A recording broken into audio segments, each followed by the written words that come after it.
In July 1990, four Czech guys decided to go on an adventure to find the Mongolian Death Worm, a creature that might have inspired the monster you've seen in the movie Dune. They say it lives somewhere deep in the Gobi Desert, so they flew to Mongolia, hopped into an ATV, and hired some local guides to help them. All that to meet a creature that is up to 6 feet long, can spit acid that could melt anything, and is capable of shooting electricity at those it doesn't like. Legend says that these friendly guys spend most of their days hiding underneath the sandy dunes, but they'd like to come out during the wetter months of June and July. So the timing for a spotting was simply perfect. But the crew needed to figure out how to lure the creature. Sadly for them, no one knew what the giant worm liked to eat. So they built a thumper, which is a machine that made rhythmic pounding noises. They were hoping it would call the worm out of the ground. For 2 months, they searched the vast desert, crossing dunes and rocky plains, looking for any sign of the creature. But alas, it didn't really work out. Ivan McCurley, who was the leader of the 1990 expedition, came back to Gobi Desert again. He once tried to attract the megaworm with blasts, and the second time he used a small airplane to scout the dunes. Over the years, groups from America, Britain, and New Zealand organized big expeditions to the Gobi Desert to try and find the creature. Many others came from all around the world on their own and found nothing. The people in the West first found out about the megaworm of the Gobi Desert thanks to an American paleontologist, Roy Chapman Andrews. This brave man was probably the inspiration for Indiana Jones. In 1926, he wrote about the creature in his book. At a meeting with Mongolian leaders, Andrews heard detailed descriptions of the creature, even though none of them had ever seen it themselves. One of them described it as looking like a sausage, about 2 feet long, with no head or legs. According to him, the worm was so venomous that just touching it could instantly take your life, and it lived in the loneliest parts of the Gobi Desert. Andrews didn't think the creature was real, but he shared these stories again in another book. In May 2005, 4 friends from Great Britain who search for monsters professionally decided to try their luck. They made drawings of the worm and hired local people to hand out flyers all over the Gobi Desert. These flyers offered a reward to anyone who could give information about the worm or even bring them a specimen. They thought loud sounds that other explorers tried would scare the beast away. Some told them it likes damp conditions, so they came up with a plan to block streams of water to create wet areas that would lure the worm out. Their plan didn't work because it was too hard to build dams in the desert. They ended up using small traps, but didn't find any actual proof that the worm existed. But they did meet locals who shared interesting stories about strange creatures they had seen over 70 years. Over the years, stories of the monster spread around the world. In some of them, it's only 1 foot long. In others, it's as large as a human. It's white-gray or scaly and brown, or maybe fleshy and bright red. Someone said it resembled a snake, or maybe a caterpillar, or maybe it has wings and can fly. And some believe it could be a supernatural evil being without a body. Maybe the stories are so different, and the search operations are so fruitless, because the creature doesn't even exist. Or it could be one of many cryptids. Those creatures like Bigfoot, Yeti, the Loch Ness Monster, their existence has yet to be proven. In 1983, one scientist who was visiting the region heard that an old man had managed to catch the mysterious worm. He also learned there was a nest nearby. The scientist bravely approached the hole in the sand and put his hand inside. A giant creature dragged him in, and he was never seen again. Just kidding. He actually found a Tartar sand boa inside. It's a chunky, burrowing, non-venomous snake that has small eyes and gray-brown scales. He showed it to the locals to verify if it was the monster, and supposedly all of them said yes. Most Mongolians who know about the worm still believe it's real. Now, even though people call our supposed monster a worm, it's just what it sounds like in the English translation. Many Mongol cultures have used this word for centuries to refer to any animals they thought to be really dangerous, especially snakes, even non-venomous ones. So, it doesn't have to be a literal worm after all. Worms are soft and squishy, but a creature living in the harsh Gobi Desert would need to be tougher, more like a snake or a type of lizard without legs. Neither of these creatures can shoot electricity or spit acid like they say the death worm does. But some snakes, like cobras, can spit venom that's dangerous for people. If it were real, the creature would have a backbone, and explorers searching for it would likely find some bones or evidence left behind. And there are actually fossil remains all over the Gobi Desert. Scientists found representatives of over 80 dino groups here over the last almost 100 years. It all started with the world's first dinosaur egg nests. This discovery changed all the scientists knew about dinos. It was the first proof they laid eggs. In the following 2 years, the same expedition team unearthed over 100 dinosaurs and took them to the American Museum of Natural History, where you can still see them today. Some of them were swimming around in the Cretaceous Sea that used to be here about 71 million years ago. They resembled modern birds. The mystery of the megaworm is still unsolved, but there used to be another mystery scientists finally managed to explain. Back in the 13th century, a famous traveler, Marco Polo, not the guy from the swimming pool game, crossed the Gobi Desert. He thought he could hear mysterious noises, like the sounds of musical instruments such as drums. He wrote about it in his book and believed he might be hearing the voices of restless spirits. Scientists call these noises singing sands or booming sands.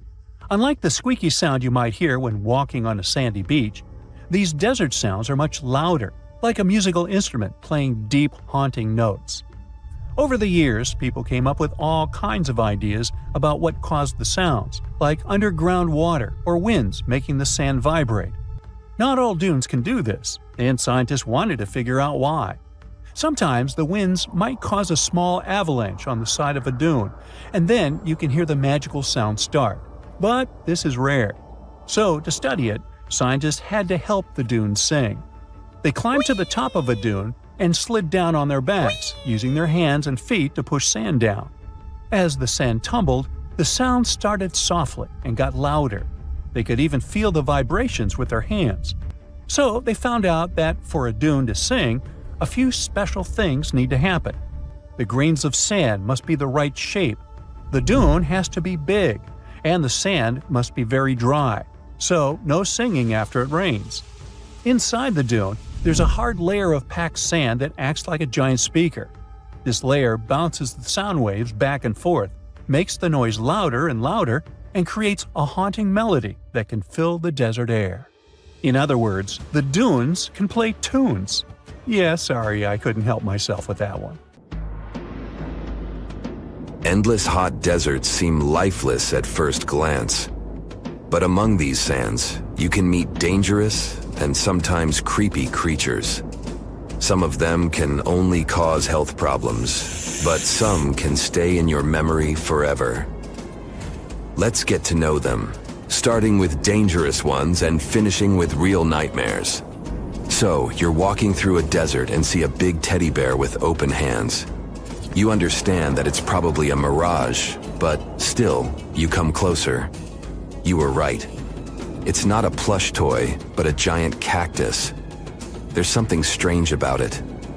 Thanks to some strange fluff, the branches resemble the arms of a teddy bear. However, this is not fluff, but thousands of thin needles, and they are the reason you shouldn't come closer.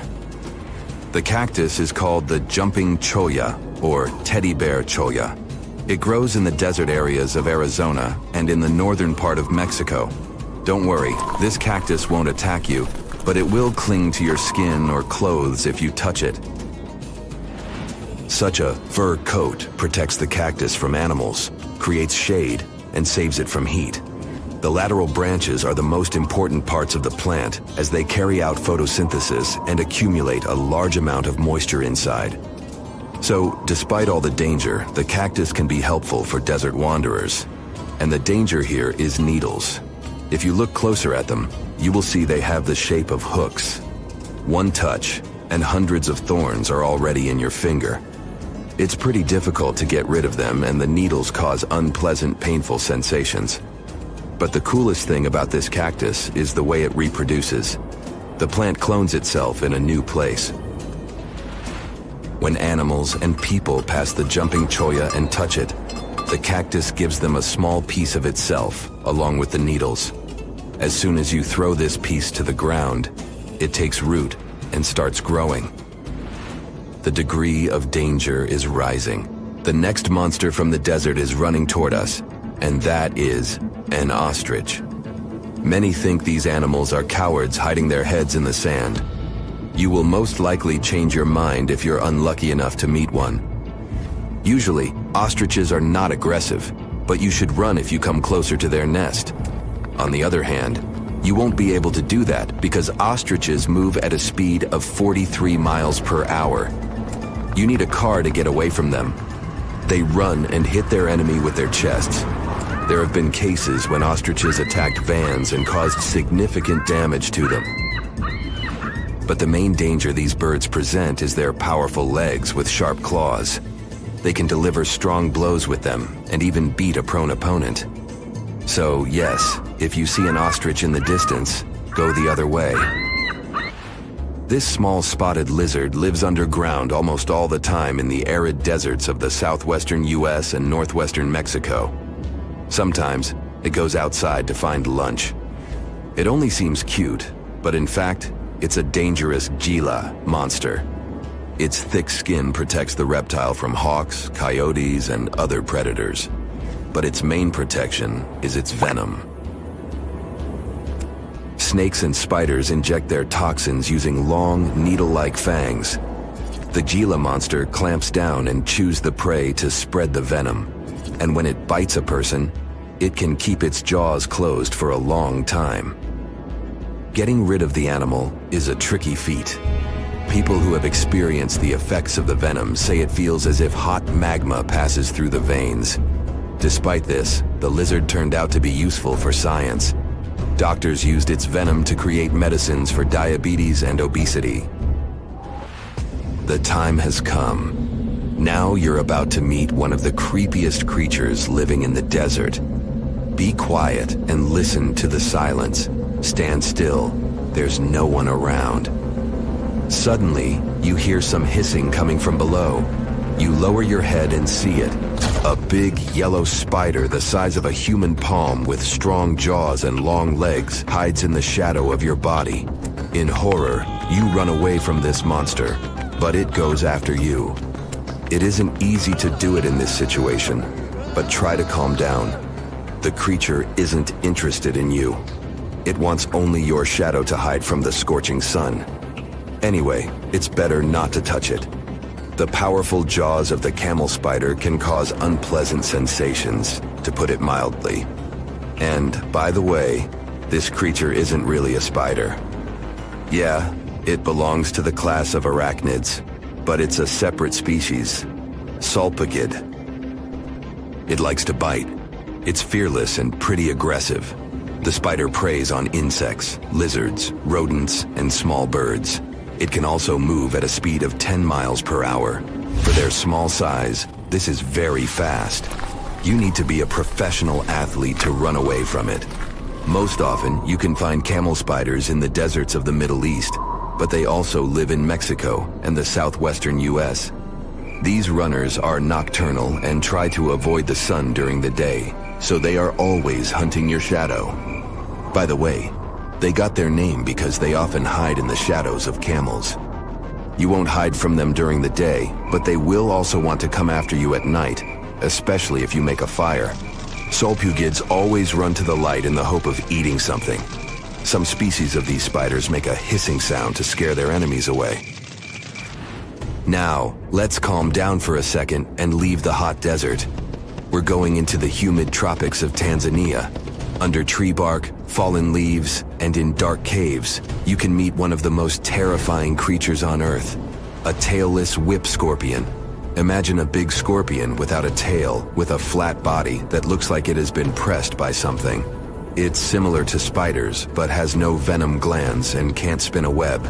This monster is silent and fast, but the scariest thing is its 2 front claws, twice as long as the creature itself.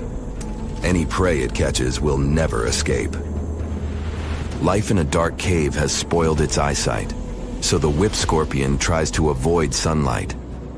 During molting, it climbs up to the ceiling and slowly comes out of its old skin. Imagine directing your flashlight there and seeing small cocoons out of which pale spiders with excessively long legs crawl. If you really meet it, be calm and slowly go away as far as possible. Be careful. The flat scorpion can crawl under your clothes in a second and bite you in the stomach. And that's not the worst part. Okay, this is a joke. This pretty guy is one of the shyest and most harmless creatures among spiders and scorpions. It's afraid of you and will never attack. Many consider it beautiful and keep whip scorpions in glass terrariums. If you want such a pet, carefully watch it so that it doesn't run away from its house. If it happens, it will be pretty challenging to catch it again. In a matter of moments, it can get under your bed or go through gaps in the floor. Then it'll go to your neighbor's apartment through a ventilation system and scare people there. Okay, how about one more scorpion? It's not as creepy as the other creatures in this video, but it's the most venomous scorpion in the USA. This is the Arizona bark scorpion. The problem is that you can see it in the desert, in your home, or in the yard. These dangerous venomous beasts crawl into rooms and often sting people. One time is enough to cause pain, similar to a bee sting, but someone with an allergy may experience paralysis, breathing problems, and other health issues. You're wandering across the Sahara Desert, and all you can see around is endless sand. And then, all of a sudden, you spot this mark in the sand. The wisest thing to do is run away from that spot as fast as you can. Because if you squint and focus really well, you'll realize that you're looking at a Saharan horned viper hiding in the sand, waiting for its next meal. Paradoxically, the bite of the snake has never led to human fatalities. But then, why should you run away? Well, let's find out. The Saharan horned viper is one of the desert's most famous snakes and a pro at hiding in plain sight. The Cerastes, which is this snake's scientific name, is one of the most well-camouflaged creatures in the entire animal kingdom. It can measure between 12 and 24 inches in length on average, but the biggest specimens can stretch up to a whopping 33 inches, nearly 3 feet. And while that might not seem too long, trust me, you wouldn't want one to sneak up on you. Interestingly, the females of this species are larger than the males, which is rare in snakes and gives the females an even more intimidating presence. But the truly unique thing about this viper is, of course, those creepy horns, one above each eye. They give the reptile a dragon-like look, setting it apart from most other desert vipers. Not all Saharan horned vipers have these horns. Some have small nubs or none at all. You could say it's a bit of a genetic lottery. Still, these horns add to the viper's threatening vibe and make it look even more fearsome. But it's not just their horns or size that makes them fascinating. Males and females look different beyond just their size. Males have noticeably larger heads and eyes than females. And compared to their relative, Saharan horned vipers have bigger heads and are more likely to sport these spooky horns. Now, let's talk about what makes the Saharan horned viper a true master of survival: its uncanny ability to blend into the sands. This viper's coloration matches the Sahara's various shades: yellow, pale gray, pinkish, reddish, or light brown. It has an intricate pattern along its back, with dark, semi-rectangular patches that sometimes fuse into crossbars. At the same time, the underbelly is white, and the tail often has a black tip. And it's another trick. Some animals can mistake this feature for a scorpion stinger. This camouflage is the viper's main line of defense and its tool for hunting. The reptile doesn't just slither around in plain view. Instead, it buries itself in the sand. The viper can wiggle its body under the soft desert sand, leaving only its eyes and nostrils visible. Imagine a creature so skilled at hiding that it can lay completely flat and practically disappear. waiting for hours until an unsuspecting mouse or lizard or human wanders by. During the day, the viper also takes shelter under rocks and in burrows left by other animals. Sometimes it even simply hides in the shade of bushes. For a creature that looks so fierce, the Saharan horned viper is surprisingly even-tempered. It won't waste its venom on a threat it can avoid, preferring instead to lie still or try to hide. But when it feels truly threatened, the snake gives a truly dramatic warning. It rubs its coils together, producing a distinctive hissing and crackling sound that lets you know it's ready to strike. And if you ignore that warning, well, this viper's bite is loaded with toxic venom that can be quite dangerous. That's why handling such snakes can be a fatal mistake, as two unlucky handlers in Europe once discovered. Both men were bitten by captive Saharan horned vipers, and the bites caused extreme swelling, blood clotting issues, and even kidney failure. The venom in these bites has special compounds that mess with blood clotting, attack kidneys, and can cause serious internal bleeding.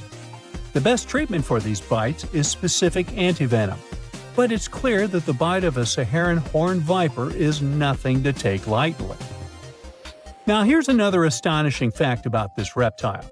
When it does move, the Saharan horned viper doesn't slither in the usual way. Instead, it uses a unique style called sidewinding. Picture the animal lifting a loop of its body, moving that loop forward, and then pulling the rest along behind. This sideways walking lets the snake move across the hot sand without letting its belly touch the ground for too long. In a place as hot as the Sahara, this technique isn't just cool looking, it's essential for survival. While the Saharan horned viper is a champion of desert camouflage, it has some serious competition in the camouflage department. Around the world, there are other snakes that have protected the art of blending into their surroundings to catch prey and avoid being eaten themselves. Like the eastern brown snake, an Australian snake that is one of the most venomous in the world. Its brown color lets it blend in with rocks and soil, making it extremely hard to spot until you're practically on top of it. A bite from the snake can be fatal in less than an hour. Or the eastern copperhead, found in the forests of the U.S. This snake's pale tan and pinkish colors blend in perfectly with autumn leaves. It often freezes in place rather than slithering away, which leads to many accidental bites. Its venom usually isn't fatal, but it's painful, and since the reptile hides so well, encounters are common.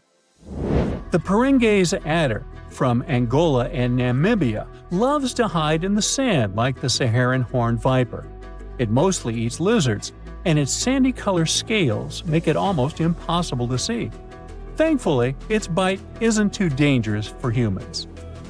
Now look at this terrifying creature. It's the timber rattlesnake. This rattlesnake lives in the lush forests of the U.S. and uses its colors to blend into the forest floor. You might not see it, but if you hear its rattle, take a step back since its venom is potent. The Pacific gopher snake, found on the west coast of the U.S., can grow up to 7 feet long. The only plus in this situation is that this reptile is non-venomous.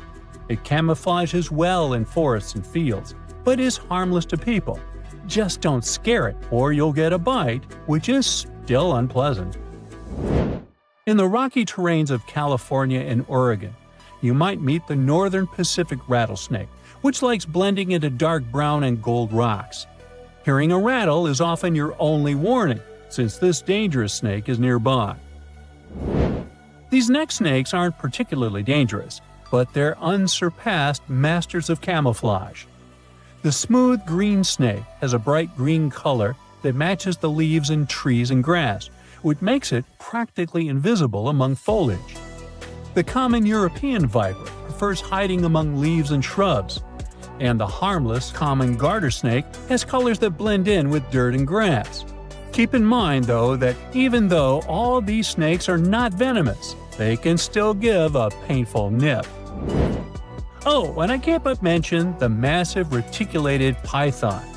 even though it can grow over 21 feet. This South Asian snake is expert at hiding among leaves and shadows. It's one of the only snakes known to occasionally hunt humans, so tread carefully in its territory.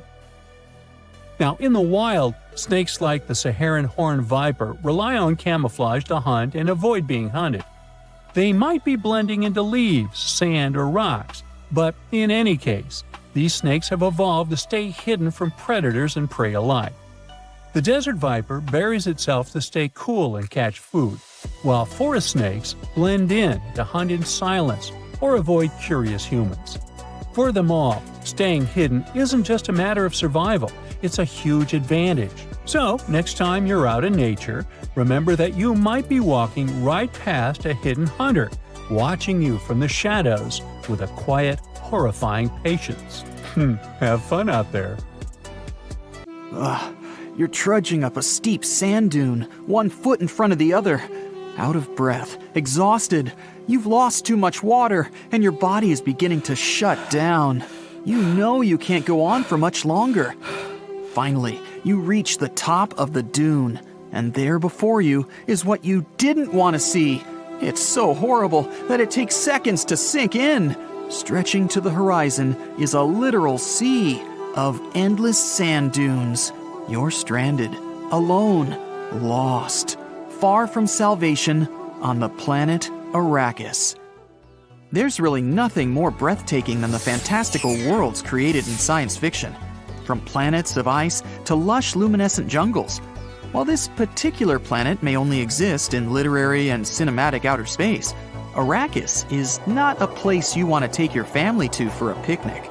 For those of you who haven't seen the 2021 movie Dune, don't worry, I won't spoil it for you. You may not have seen the 1984 version either, or the miniseries from 2000, several computer games, or read the 6 novels by its original creator, Frank Herbert. And yet, you know that much of the action in Dune takes place on the desert planet of Arrakis. No cute robots there, only harsh temperatures, and somewhere beneath the dunes, giant sandworms. And when I say giant, I mean massive. They can be up to 1,400 feet long, a third longer than the Earth's largest creature, the blue whale. Scientists wanted to know if people could survive on a planet of endless sand dunes. But before I talk about what they did, let's discover a little more about the planet itself. Arrakis is already populated by a people known as the Fremen. They are native to the planet and have adapted to survive its severe desert landscapes. They created a full-body outfit called a still suit. It's designed to preserve the body's natural moisture, such as sweating. It filters the impurities and circulates them back into catch pockets as drinkable water. Probably doesn't taste amazing, but it'll keep you alive. A still suit in good condition can allow the wearer to survive in the searing desert for weeks. If you or I were to be dropped on Arrakis, or indeed any desert environment, what would happen? It really depends on the temperature. Obviously, the hotter it is, the harsher the impact on your body. The first stage of dehydration is thirst. This occurs after you've lost 2% in body weight. You'll already begin to feel unwell. Water makes up 60 to 70% of the human body. In a hot environment, the body can lose up to 0.4 to 0.8 gallons of water per hour. You'll start to sweat less and your body temperature will rise. Your blood will become thicker and harder to maintain oxygen levels. Your heart rate will increase. You'll start to overheat like an old car, making you more tired and less able to function. By the time you've lost 4% of your body weight, fainting will occur. By 7%, organ failure begins. You get the picture. Pity that you didn't have a still suit. Thankfully, the movies don't physically transport us to such a place, so we can sit comfortably eating our popcorn and downing a large drink. I always get thirsty watching movies set in a desert. A group of British climate scientists must be passionate Dune fans because they decided to explore this planet in their spare time for fun. They built an actual 3D digital climate model of Arrakis. First, they collected all the data on Arrakis they could find. They scoured the Dune fandom wiki, as well as the incredible Dune Encyclopedia, a book with thousands of cross-referenced entries that took 8 years to compile. What they learned is that the atmosphere of Arrakis is made up of nitrogen and oxygen, enough for human life to exist. A good start. The planet's surface is almost entirely dry deserts. Yet there are also mountain ranges that shelter the planet's limited indigenous life forms, such as the Fremen. The giant sandworms that inhabit the planet also contribute to the planet's unique ecosystem. Their internal workings are like that of a blast furnace. They produce intense heat and, in turn, supply oxygen to the almost plantless world. Just don't get in their way if they're out for a Sunday stroll. Located deep within the mountains of the planet are water reserves. There are also small amounts of water in the form of vapor in the atmosphere. This water is harvested via wind traps. The polar regions have a milder climate and are more hospitable to humans compared to the vast, desolate wastelands of sand dunes.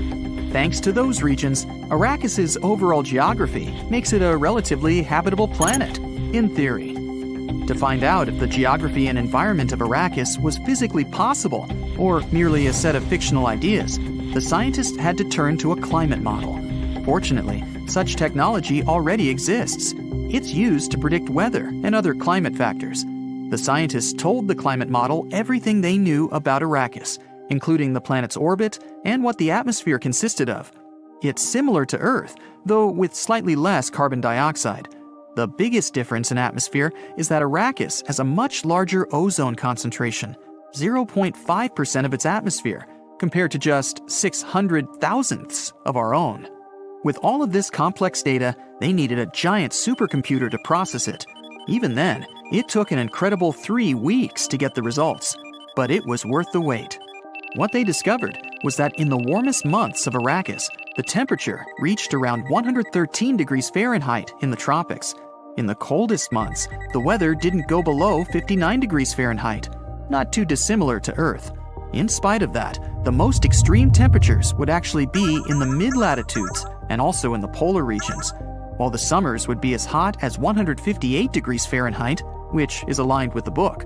The winters would be just as extreme, going from negative 40 degrees Fahrenheit in the mid-latitudes to as low as negative 103 degrees Fahrenheit at the poles. That's even colder than Alaska. How is this possible? The model showed that the polar regions of Arrakis have a much higher atmospheric moisture and high cloud cover, which would increase the temperature, as water vapor is considered a greenhouse gas. The book also mentions that there are polar ice caps, certainly in the northern hemisphere. In spite of that, the model revealed that the summer temperatures would melt any polar ice. Further to that, there would be no snowfall to replace the ice caps in winter. So much for a snowy winter's vacation. Another disparity is that no rain falls on Arrakis. Again, the model says otherwise.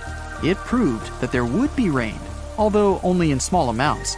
The rain would occur in summer and fall. It would primarily be confined to mountains and plateaus. There would be cloud cover in the polar latitudes and tropics as well. The scientists then posed the question that everybody really wanted to know: can humans legitimately survive on Arrakis? Realistically, the tropics would be the most hospitable place for people to live. Even so, most people in the Dune world live in the mid-latitudes, where the hottest temperatures occur. Not very smart. The average monthly temperatures would be 120 to 140 degrees Fahrenheit. And this would be lethal for humans, even with still suits. While the body would be kept cooler in line with the outfit's design, the skin is still exposed to the sun and heat. Not only would you look like a lobster, you'd probably fry. Youch! Life outside of the tropics in winter would also be impossible without technology. The cities would suffer extreme conditions in both winter and summer, akin to intense locations on Earth like Siberia, which has brutal winters. Not the best locations in which to build your cities. No one could find fault with Frank Herbert, though, who passed away in 1986. His first Dune novel was published in 1965, though he'd already begun thinking about it in the late 1950s. He had visited the Oregon dunes and became fascinated by the movement of the sand dunes. He realized that without some type of vegetation, or poverty grasses which the Department of Agriculture was trying to introduce, the sand could move incredible distances. And with such force, it could swallow whole highways, lakes, and even cities. All of this was years before a man called Syukuro Manabe published the world's first climate model in 1967. In 2021, Manabe shared the Nobel Prize in Physics, the same year he turned 90, for the modeling of Earth's climate and predicting global warming. What a legend! Taking all of this into account, Frank Herbert wasn't far off the mark when it came to his fascinating world of Arrakis. While not strictly scientifically accurate, Arrakis is a realistic planet and humans could indeed live there. Just make sure you apply a thick layer of sunscreen in the summer. Herbert's novel Dune has sold millions and is considered one of the most influential science fiction novels of all time. His son Brian, already an author, took up the Dune mantle in 1999. He, along with author Kevin J. Anderson, have written many more novels in the Dune universe. The fascinating legacy lives on. Next time you plan on visiting Arrakis, please don't go in the summer. And make sure to bring your still suit. Water's pretty expensive. You're flying over the Sahara Desert in a small, light aircraft when you spot something truly weird. It seems to belong to a very different part of the world, the ocean.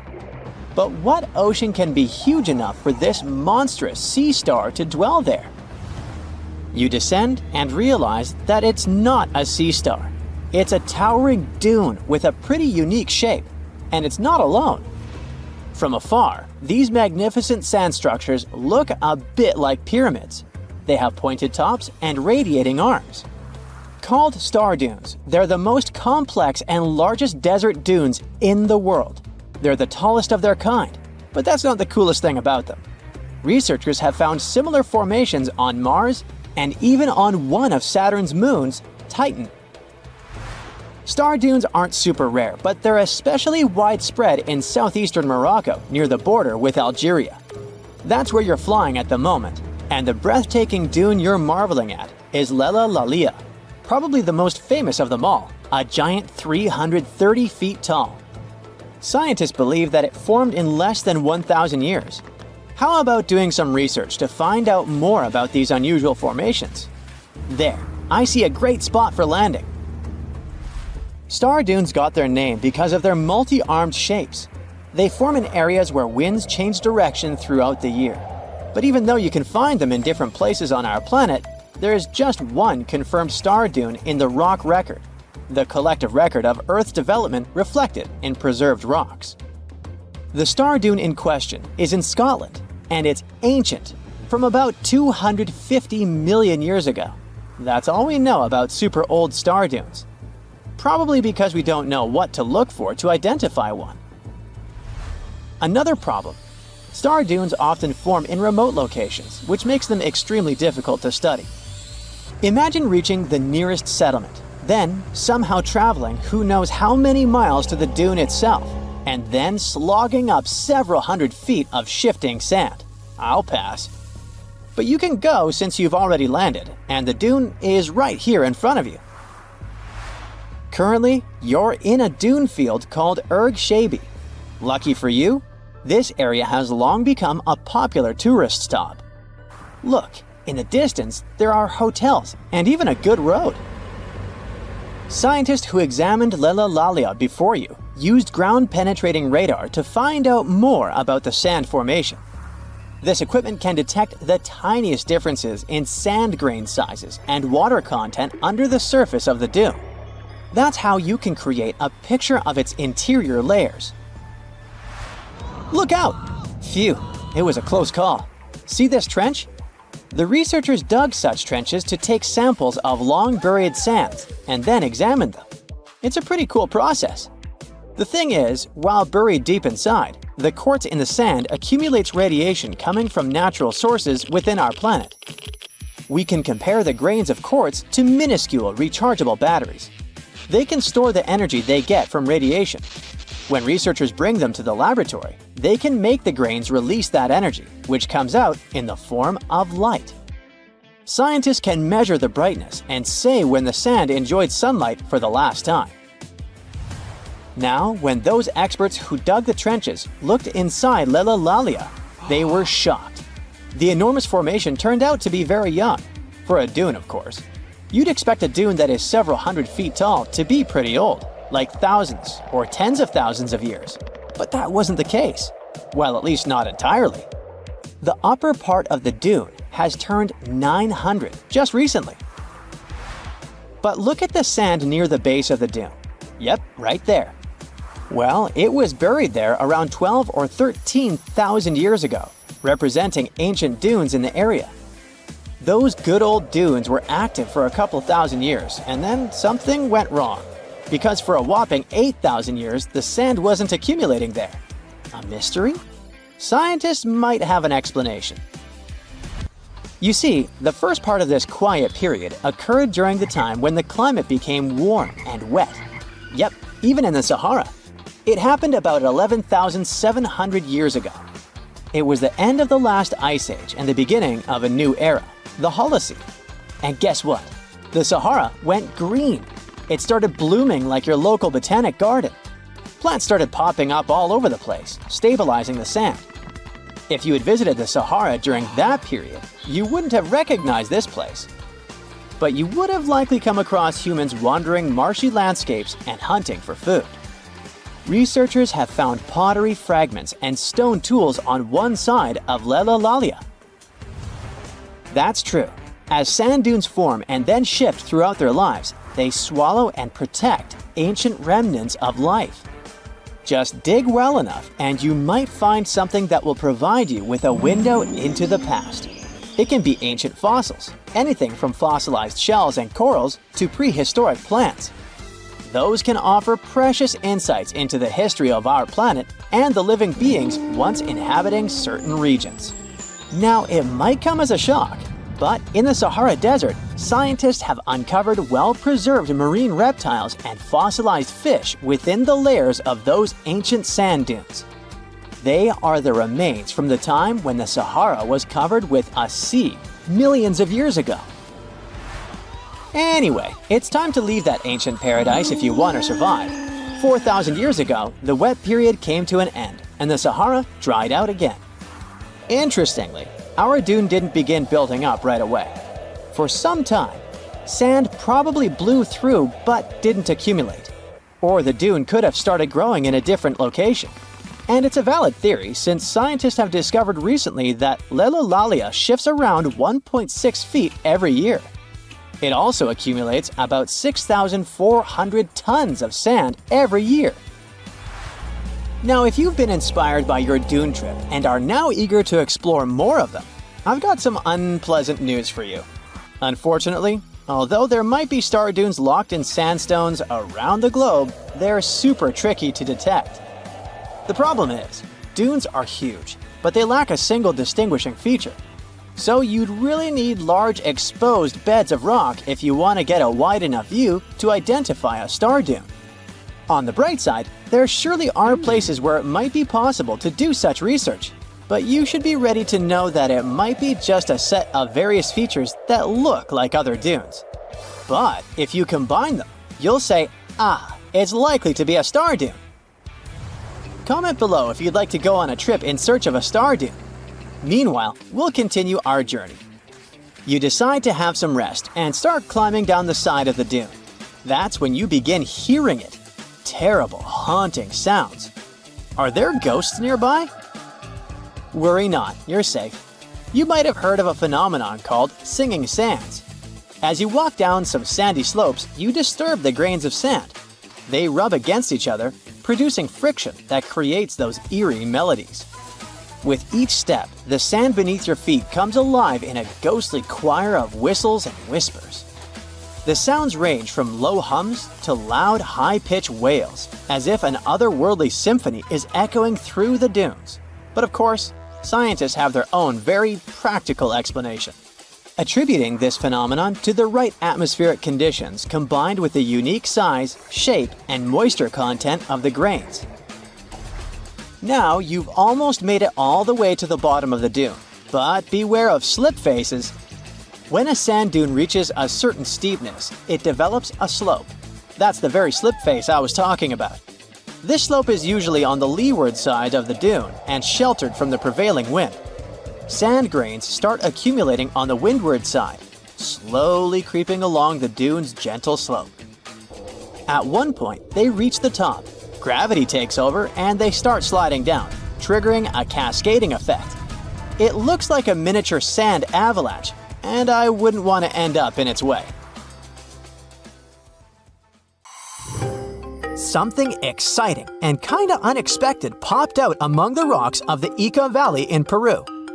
The bones of a really old whale that lived almost 40 million years ago. At first, no one was really impressed because the bones they found were big and weirdly shaped, so people just thought they were looking at giant boulders. I mean, that's cool too, but things got way better when they realized those were the remains of a very large, ancient animal that roamed along the coast of ancient Peru.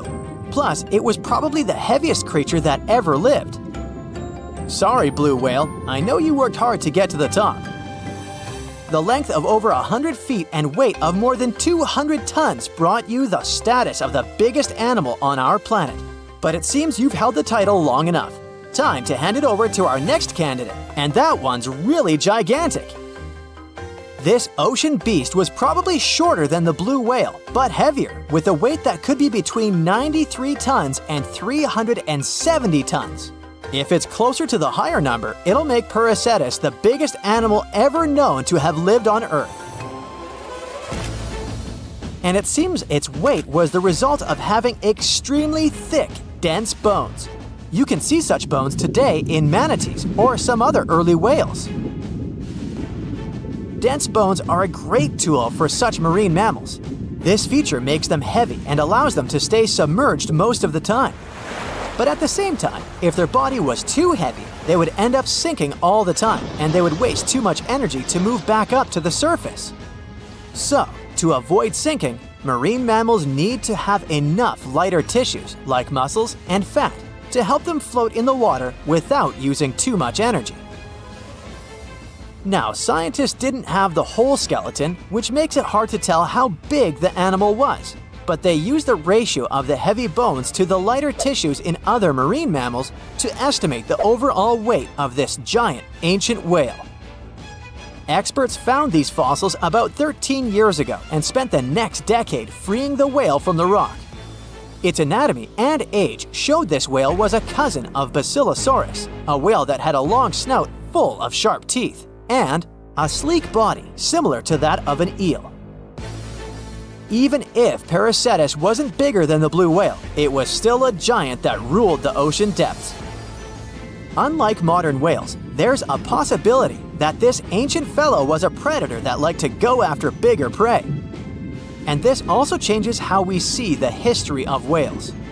Scientists used to think these magnificent creatures became really big about 5 million years ago when they started eating lots of small creatures. But here's the proof that giant whales existed even before that. But it's still unclear how this whale managed to find enough food to sustain its enormous body. Plus, it's still hard to tell what exactly this ancient creature had on its menu. It was pretty large and not such a fast swimmer, so it's possible it searched for food in shallow waters. Then it probably ate crustaceans, clams, or some other small animals hiding in the sand. One theory says it was a scavenger, which basically means it munched on remains of everything that would come its way. It's not so unusual to find marine animals in deserts. Many of these regions used to be covered with water anyway. The Sahara in Africa is a perfect example. About 50 to 100 million years ago, this was not a dry desert, but a shallow saltwater body called the Trans-Saharan Seaway. The land is not wet there anymore, of course, but people who lived in that area knew about it because they used to find old shells across the desert. The sea was about 164 feet deep. That sounds enough for a nice swim. Some would say this area looked like modern Puerto Rico, with lots of sun and shallow water. Mangrove forests were a common thing as well as seafloors covered with mollusks, like snails and clams. The marine sediment that was left behind after the sea had dried up is full of different fossils. And the animal that lived in that ancient underwater world didn't look friendly. Plus, they were much bigger than their relatives from modern times, so a regular-sized human would end up as a snack, not even a whole meal. Normally, when animals live on small islands, they can become much bigger than their relatives from the mainland. This is something we call island gigantism, and it happens because there are more resources or fewer predators on islands. Maybe the same thing happened in the Trans-Saharan Seaway. Even though it wasn't an actual island, the water moved in and out, which created little pockets of water. And specific conditions in these pockets might have helped animals grow bigger. So we're talking about giant sea snakes, catfish, and fish that no longer exist today. One had incredibly strong jaws, and the animal used them to eat hard things and even crush shells.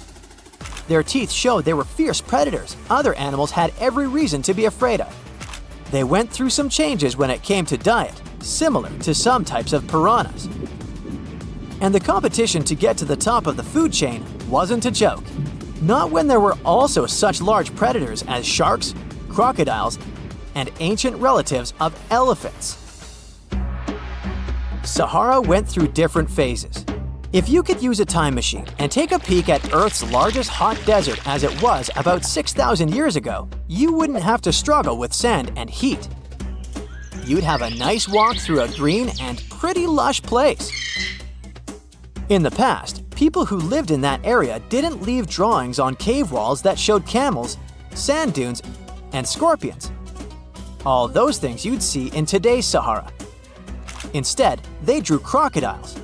That's additional evidence that the Sahara used to have a lot of water and plants enough to support these big yet scary animals. Around 3 billion years ago, Earth might have been mostly covered with water.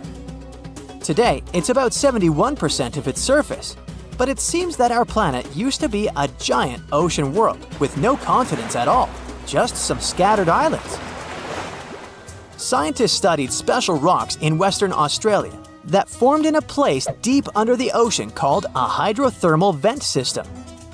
To explain this better, it's important to mention two common oxygen types, O16 and O18. O18 is heavier because it has extra neutrons. O16 evaporates from water more easily, and as researchers studied an old ocean floor, they found a lot of O18, more than in today's oceans.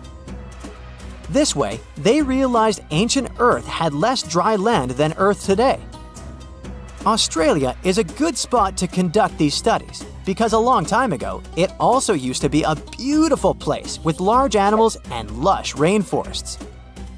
But as time went by, the land became drier and Australia had more deserts formed, such as the Great Victoria Desert. Rainforest remained only on the edges of the continent. What happens with deserts across the globe is called desertification. That's when land that used to be good for growing things turns into a desert or something similar. Our planet changes over time, together with its climate. But desertification also happens because of human activities, like mining, farming, and building cities. And when land turns into a desert, it's a problem because it can't support people and animals anymore. Food doesn't grow there. There's not enough clean water, and animals lose their homes. To help with this problem, there's a plan many countries agreed to. They decided to work with farmers to take care of the land, fix damaged areas, and manage water better. All in all, to make our planet a better place for life. Over millions of years, our planet has changed a lot. Ice ages, shifting tectonic plates, global floods, meteorites. Whole species of animals have come and gone over millennia. At some point in all of this, we humans came along. Now imagine a place that was cut off from the rest of the world for 5.5 million years, possibly much more. A place that no human had ever set foot in before. In 1986, we finally found it. Movila Cave. You head to the airport and buy a ticket to Romania. Next, you rent a car and drive southeast. You're looking for Constanța County, right near the Black Sea. Your phone says you're there, so you stop the car and look around. You're in the middle of a deserted field, nothing but a wide, lifeless plain. Then, you see it. A hole in the ground. As you move closer, you realize it's a shaft that leads deep down into the Earth's crust. Before you descend into the darkness, you take a rope, a hard hat, a powerful flashlight, and an oxygen tank. Don't forget to wear your protective suit and oxygen mask. You climb down slowly and look around. It's pitch dark below you, and you feel a little uneasy. But something's off. The darkness. It's not cold. Warm air wafts up from the depths. Finally, you feel the ground under your feet. You look around and see a lot of tunnels ahead that lead into the depths of the cave. The tunnels are covered with dry clay. Moving forward on all fours, you notice something. The air is getting warmer and wetter. You come out of a narrow tunnel and find yourself in a huge cave with a lake in the center. Now for the hard part. You have to dive in. The moment you get in the water, you get attacked by the smell of rotten eggs. You've just touched sulfide water, and now smelly hydrogen sulfide is everywhere. That's not all. The cave is also filled with carbon dioxide. Normal fresh air on the surface is about 20% oxygen, but here it's only 10%. Not enough for us to survive without our trusty oxygen tank. Still, all those other gases give you a nasty headache. You turn on your flashlight to full power and dive under. Somehow, you need to swim through these narrow underwater rifts. There are a lot of them. It looks like an underwater maze. You're a little worried, but your O2 tank is still pretty full. You squeeze through the rifts and finally find an open area. You freeze. From above, below, from all sides, you start to hear the sound of crawling creatures. The flashlight beam catches thousands of slippery, fast insects. This cave contains 48 species, 33 of which are completely new to us. Strange white snails crawl along the walls, and transparent shrimps, even small leeches, swim in the water. White centipedes with huge whiskers and transparent spiders shuffle around under your feet. There are even 2 species of scorpion, as if you weren't scared enough. Water scorpions, and another kind, as yet unidentified. It's not exactly your typical desert scorpion. Actually, nothing around here looks normal. All the creatures here are white or transparent. They don't have eyes, just long legs and whisker antennas that help them navigate in the watery darkness. It's a sci-fi director's paradise.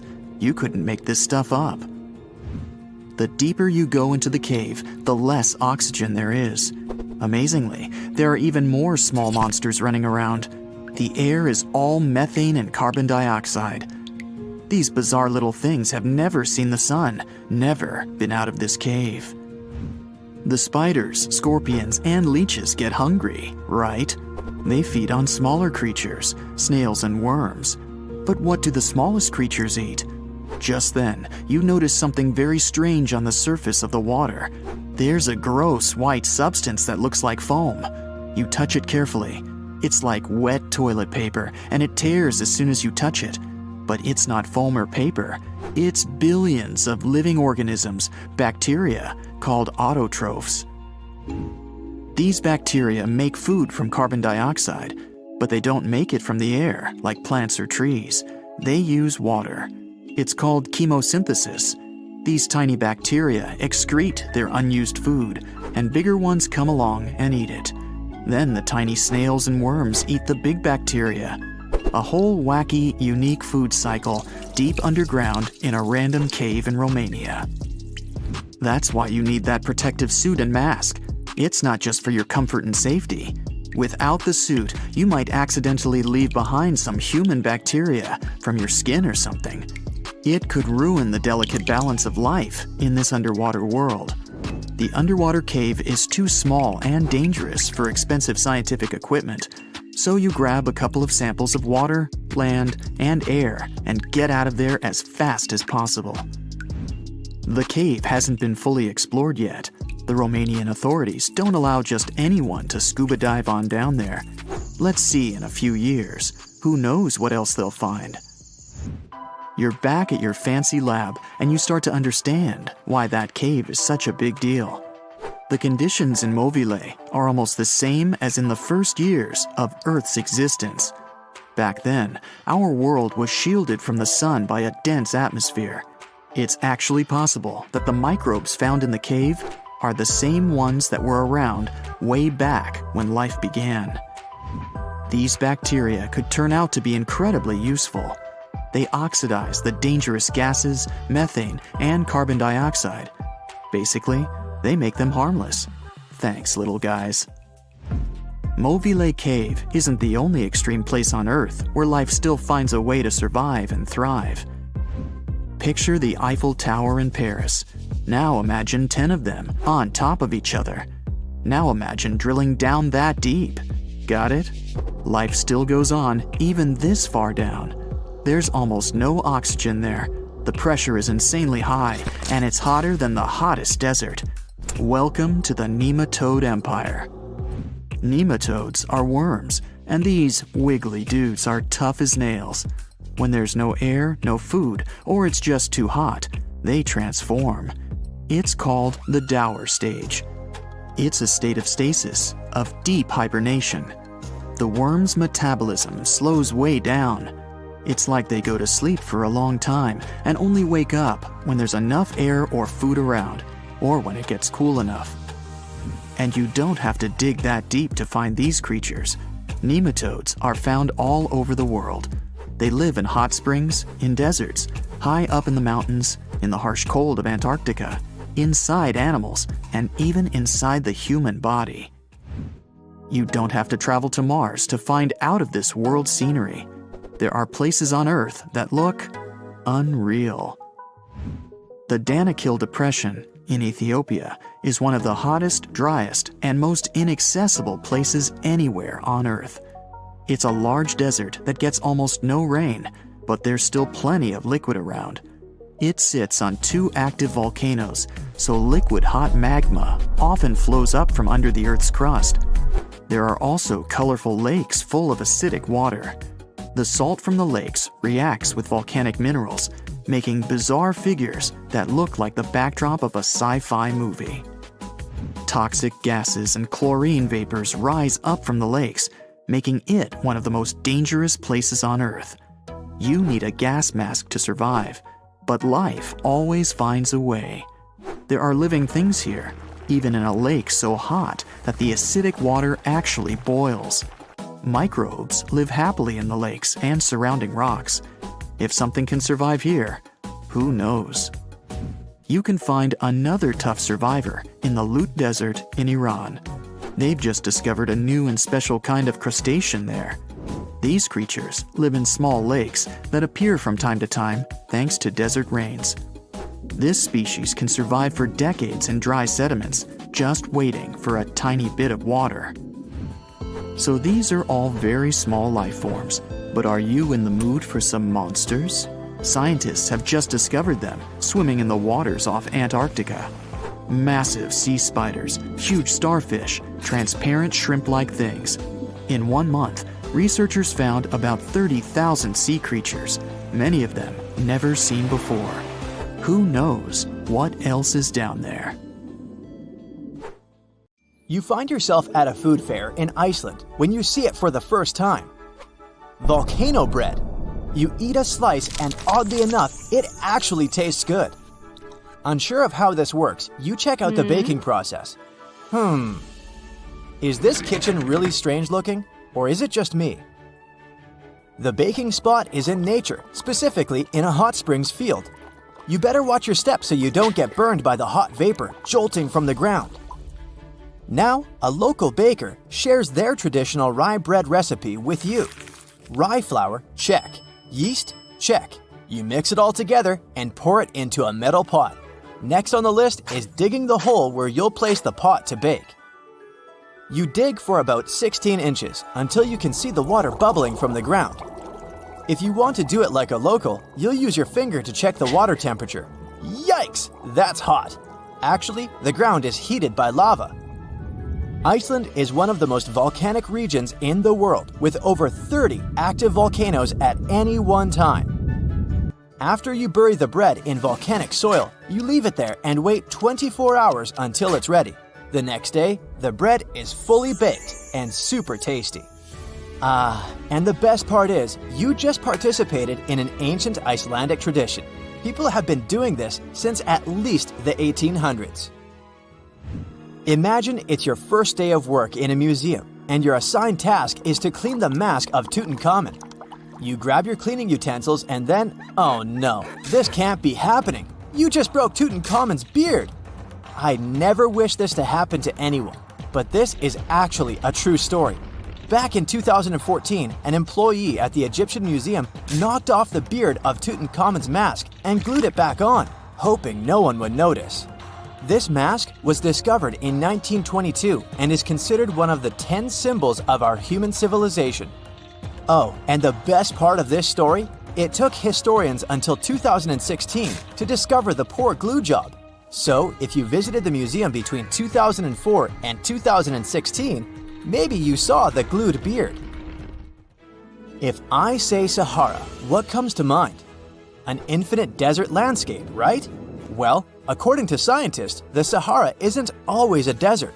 From time to time, it becomes green. But you probably won't be seeing this in your lifetime. Every 10,000 years, the Sahara lives through a humid period, where the sand gives way to lush green vegetation and sparkling lakes. This happens due to a tilt in the Earth's axis, which affects different weather patterns around the globe. Can you imagine the Sphinx surrounded by rainforest? It's mind-blowing. And speaking of the Sahara, say you traveled back to 1800 BCE. If you timed it right, you might get to see the construction of the so-called Black Pyramid in the city of Dashur. These are not the famous Giza pyramids, but they serve the similar purpose of being a final resting place. In 1892, archaeologists excavating the area found an important part of the Black Pyramid that was lost for centuries. The benben, also called a pyramidion, was the tip of ancient Egyptian pyramids. A benben consists of a solid block, usually made of limestone. Most of them were covered with gold and reflected the first rays of light from the sun every day. Can anyone get me a time machine, please? Remember when you ate something really spicy, your cheeks turned red? Apparently, that can happen to birds too. For example, canaries can change colors after eating peppers. These birds have a special pigment that allows them to switch shades depending on their diet.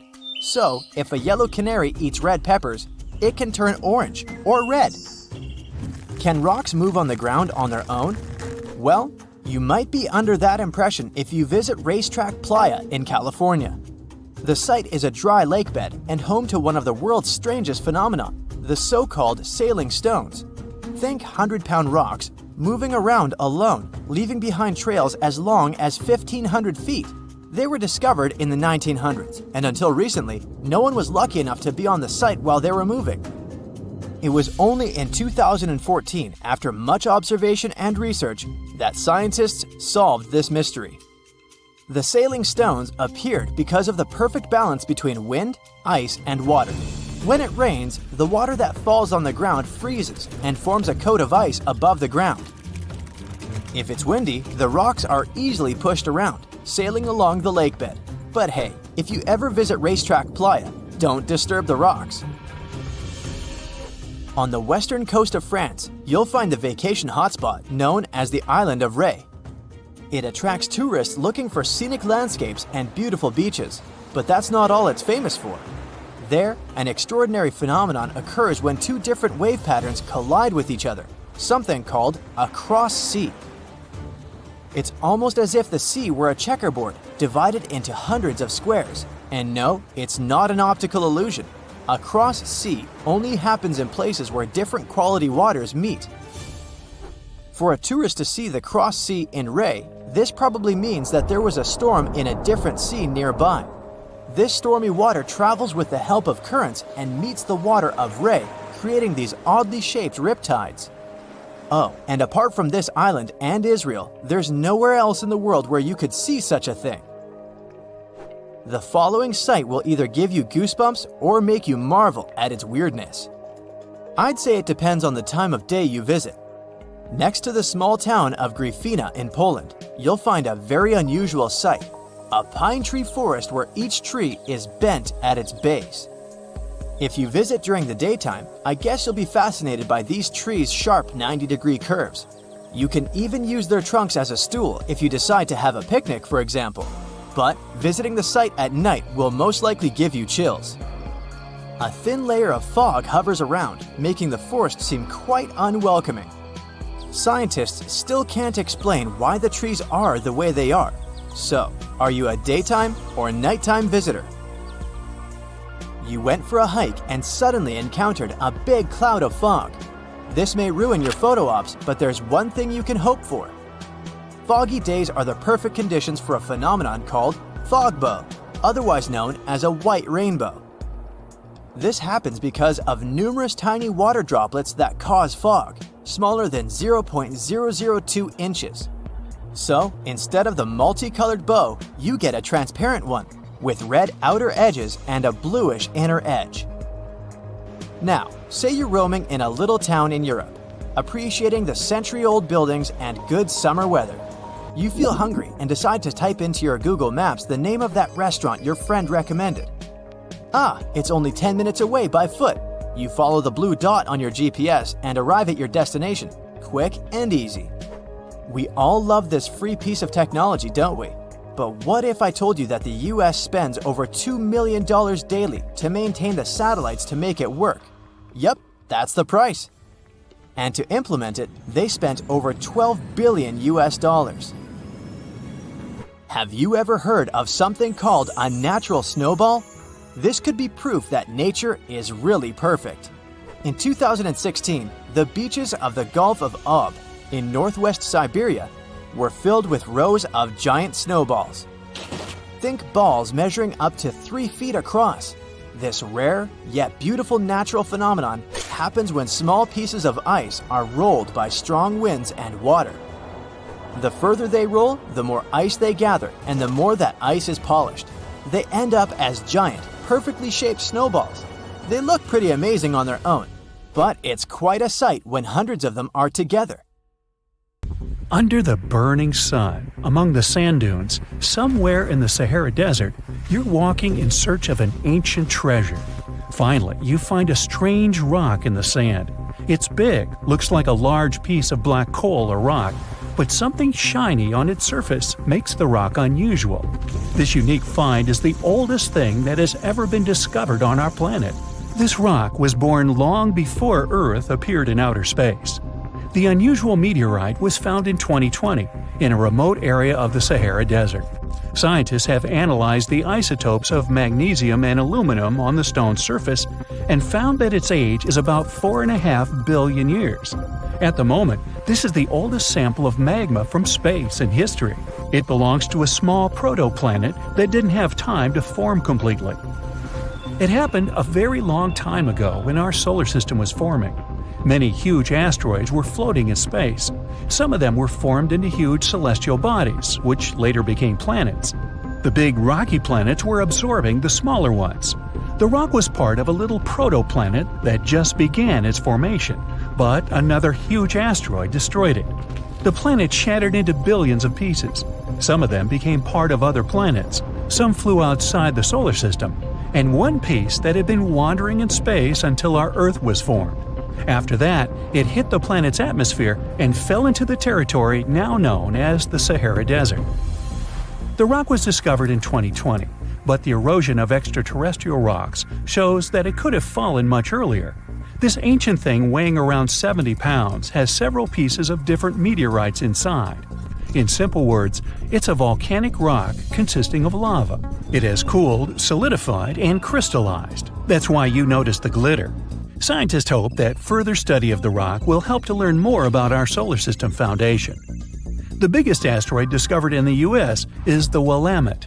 Its size is 84 square feet, and its weight is more than 15 tons. This is half the weight of a bus. Several people can fit on the surface of this outer space object. But the coolest thing is that it's not a rock like most meteorites that were found. Willamette is made of nickel and iron. This massive piece of metal was discovered in 1906. Now, the huge rock is kept at the American Museum of Natural History. The largest meteorite ever found is Hoba. It's located in Namibia, and people have never changed its position because it's too heavy. The weight of Hoba is 60 tons. It's heavier than a tank. The next space-related event occurred on February 28 in southwest England. On this day, a huge flash lit up the sky. Then there was a loud crash. Several residents opened the doors of their houses and noticed a black sooty spot on the lawn. They immediately guessed what had happened and reported the discovery to the British Meteorite Observation Network. If you ever find a meteorite, report it to some geological research or space center as soon as possible.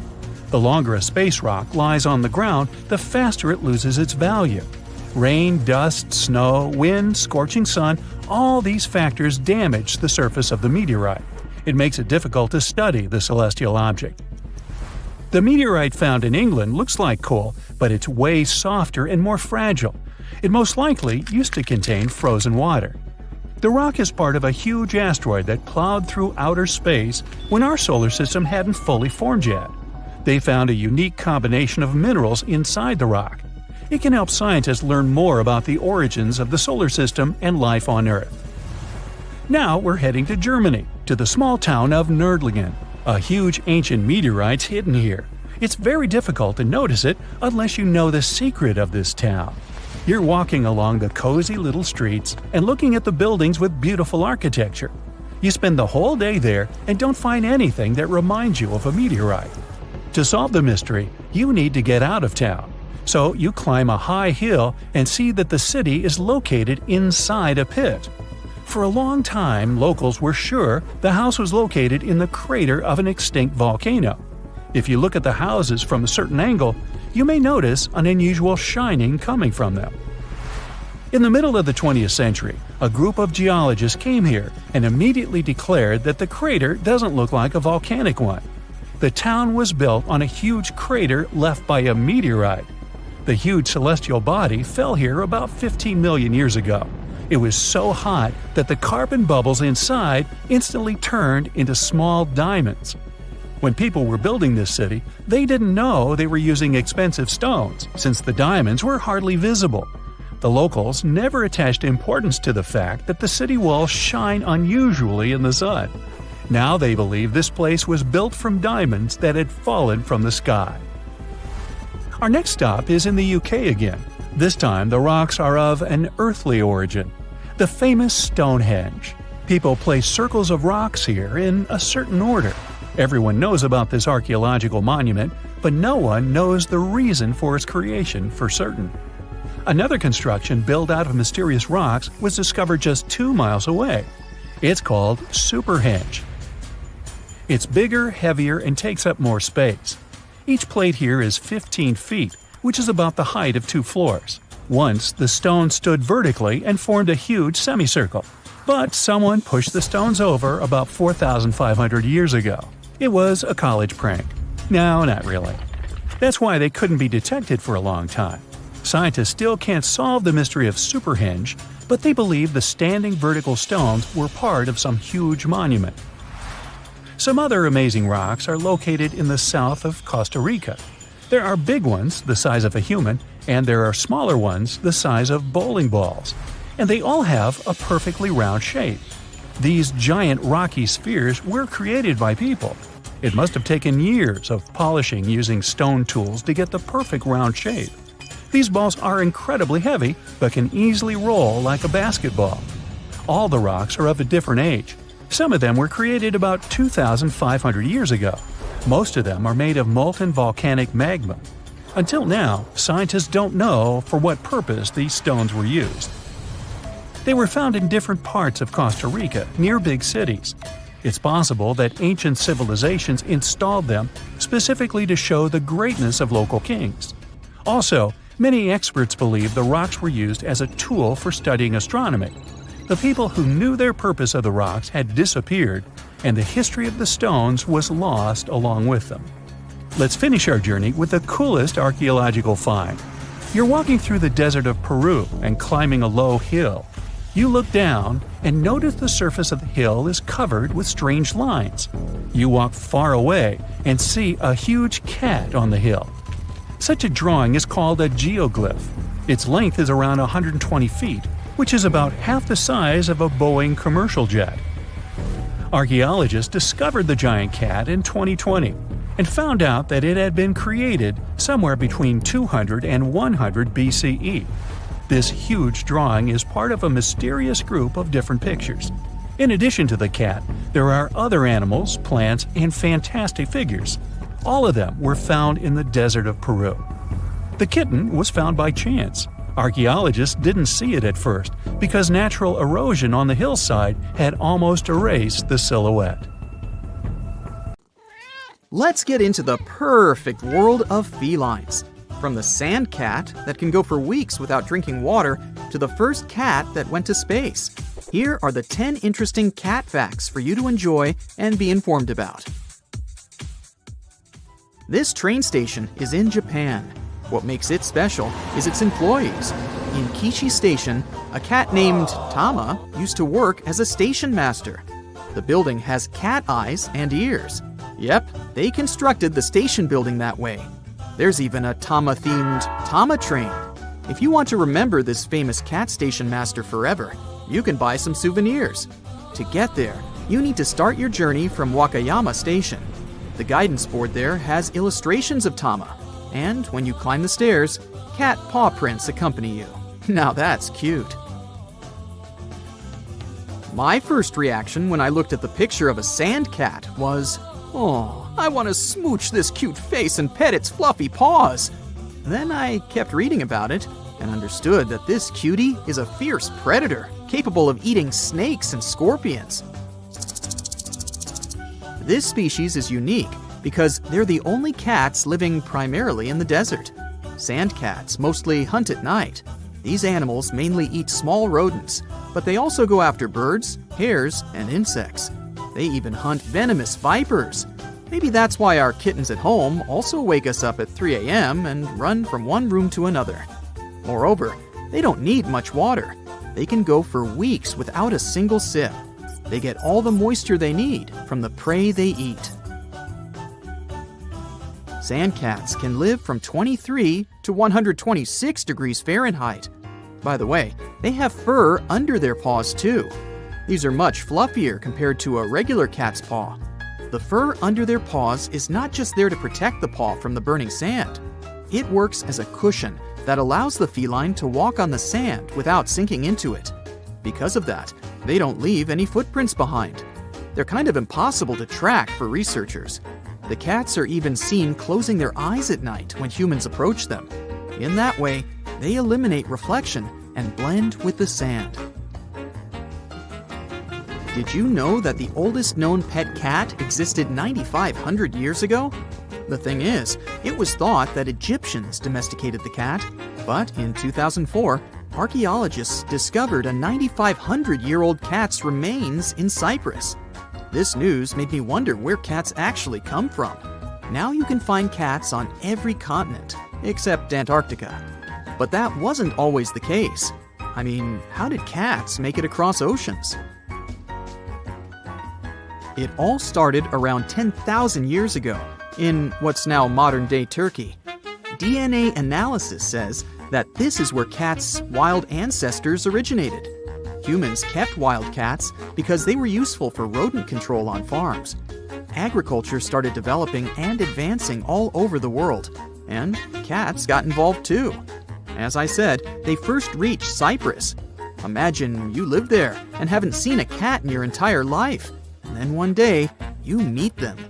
This is what happened globally. Over the next 1,000 years, cats entered Bulgaria and Romania. Then, in 800 BC, cats made their way to Egypt. In Egypt, things escalated quickly. Cats became an object of worship. From there, the Egyptian cats spread to the world of the Romans and Vikings. They were the ones who brought cats on their ships for pest control. Cats became super popular and traveled the world by ship. They were seen in all of Africa, Europe, and Asia. Eventually, people sailed to the Americas, and of course, cats were in people's hearts and still in their ships. Flash forward today, 1/3 of American homes have at least one cat. Have you ever seen a cat with extra toes? These cats are called polydactyl cats. Extra toes can be found on their front paws and rarely on their hinds. Now that I mentioned that cats were companions to humans on ships, I can also add that polydactyl cats on the ships were considered to be good luck charms. With the help of their extra toes, they were top-notch mouse hunters. Plus, they were thought to climb higher and faster than regular cats. Sailors believed the cats were also able to maintain better balance at sea. There's one polydactyl cat that'll surprise you the most, though.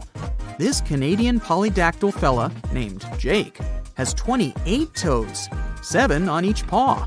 It entered the Guinness World Records book. The name of this cat is Stubbs. He was the mayor of a small town in Alaska for 20 years. He had several uncontested elections. Naturally, he didn't hold any legislative power. He only held the right to get the love of locals and tourists. Cat doors are a standard thing today, and even Newton contributed to their popularity. Yep, he was a cat lover too. He was working on his projects at the University of Cambridge, but he was constantly interrupted by his cats scratching at the door. He asked the carpenter to make 2 holes in the door, one for the mother cat and one for her kittens. They say these holes can still be seen at the university today. Meet Felicette. She became the first feline to ever travel to space. The cat flew nearly 100 miles above the Earth in 1963. There, she also briefly experienced weightlessness. Scientists were trying to study better how lack of gravity would affect animals and what might happen to humans. 15 minutes later, she safely returned to Earth by parachuting down in her little space capsule. What a cat-stronaut! Many dogs, monkeys, and chimps went to space in the 1960s, so she didn't become a celeb. Now we can change this by remembering her in Brightside. How about the oldest cat that ever lived? It was 38 years old. Cream Puff was born in August of 1967 and lived until August of 2005. What's even more interesting is that his owner, Jake Perry, actually broke his own record, since he had owned the world's oldest cat before Cream Puff, too. I'm wondering what Perry was doing to keep his friends safe and sound for that long.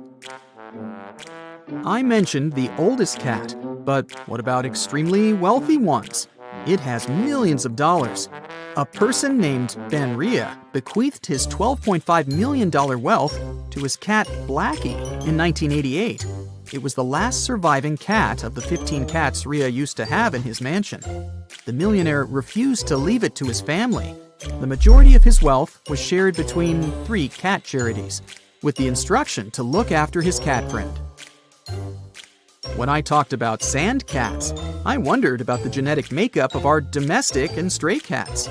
A study revealed that domestic cats share 95.6% of their genetic makeup with tigers.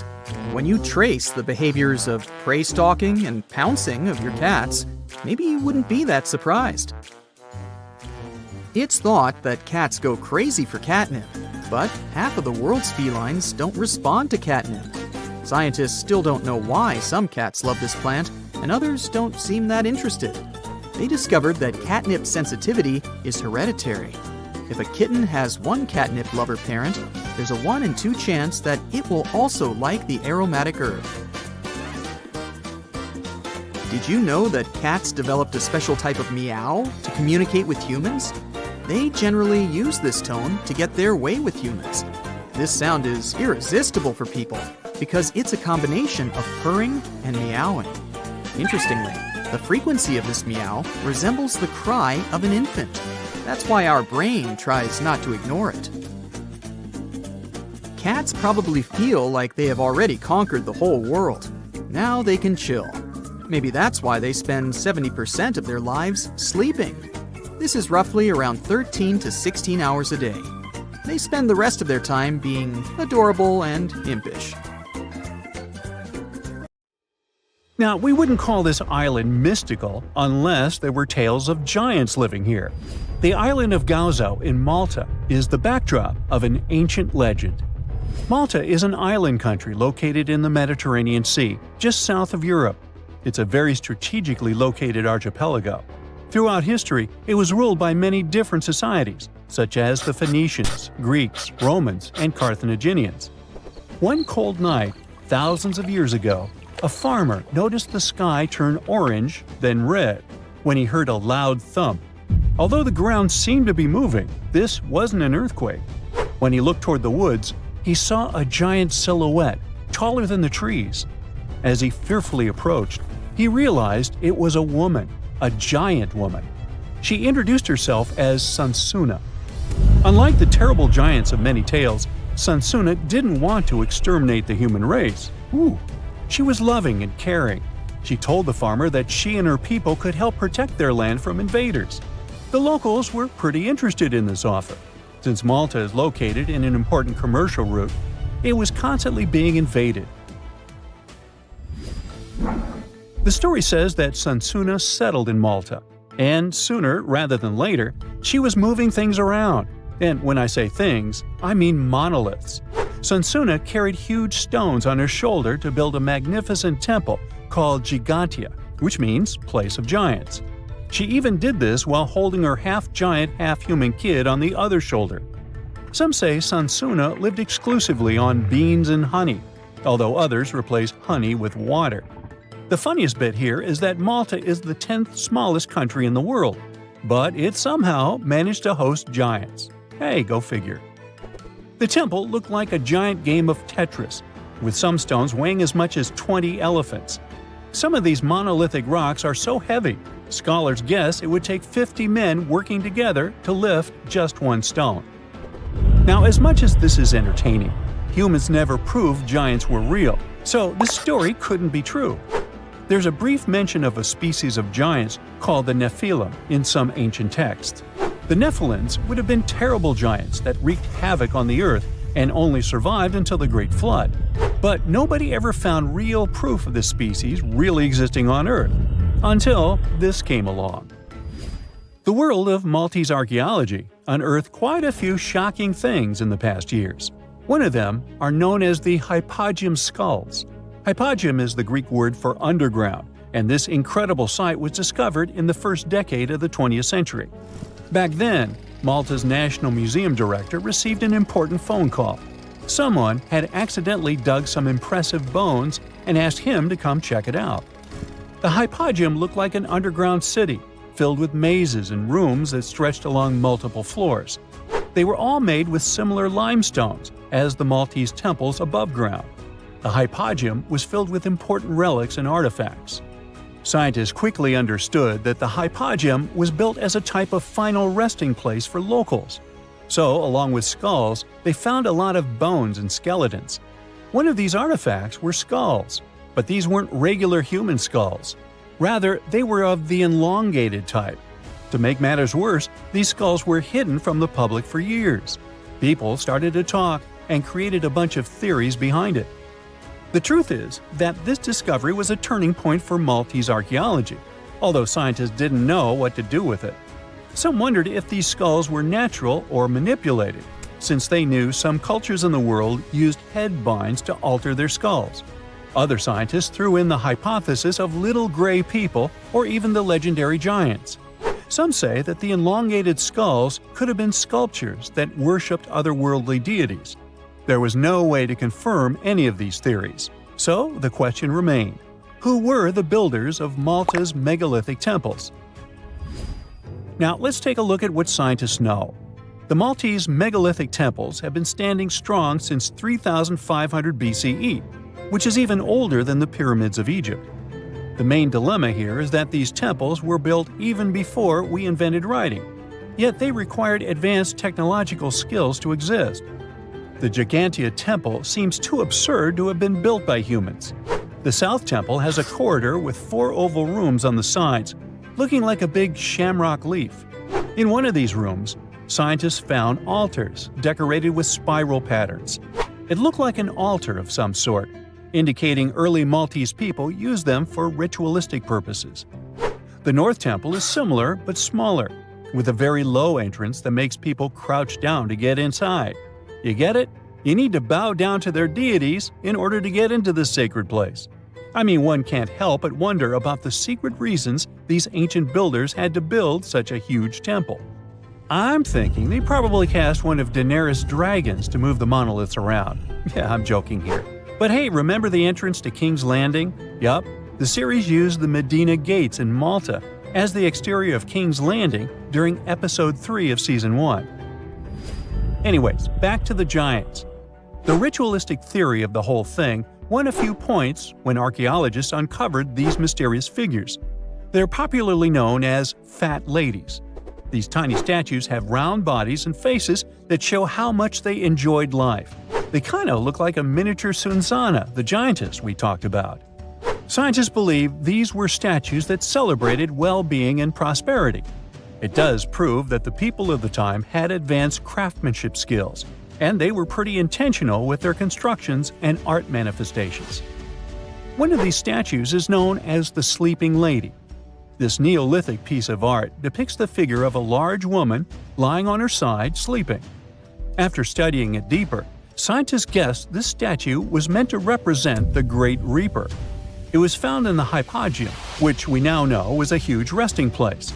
This specific statue is different from all the other fat ladies, starting with the hair and the embroidered skirt. Then there's this statue. This is supposed to represent an 8-foot-tall woman and the rim of her skirt. She was discovered in the most unusual of ways. A farmer was trying to plow his field, but he kept hitting large blocks of stone. All the way back in 1915, the farmer called Malta's National Museum director and asked him to come check it out. Some think this is all the proof you need to confirm that Sunsana was real. Others aren't all that sure. But that's not all. The place where this giant statue was buried revealed one of Malta's most impressive archaeological sites, the Tarsian temples. The temples were made from limestone blocks. Some are 20 feet tall and weigh around 20 tons. Zamet, the museum director, kept digging and discovered multiple sites made of megalithic stones. All of them supposedly built by Stone Age farmers, all stranded on a remote island in the Mediterranean Sea thousands of years ago. It just doesn't make sense. I mean, look at these temples in Manidra. This is probably the world's earliest calendar. On the equinoxes, the sun passes directly through the main doorway, straight down the central axis. On the solstices, there are two superb variations. During the summer solstice, the rays fall on the edge of the megalith to the left of the doorway, and during the winter, the rays fall to the right side of the doorway. It's astronomical precision at its finest. And what about the structures in the Hall Tarsian that we've already talked about? This complex is the oldest one in all of Malta. It was built with the purpose of doing animal offerings to deities. Scientists confirm this by unearthing numerous animal bones buried in the soil. They also found a great collection of spirals, indicating that the locals also used this temple for ritualistic purposes.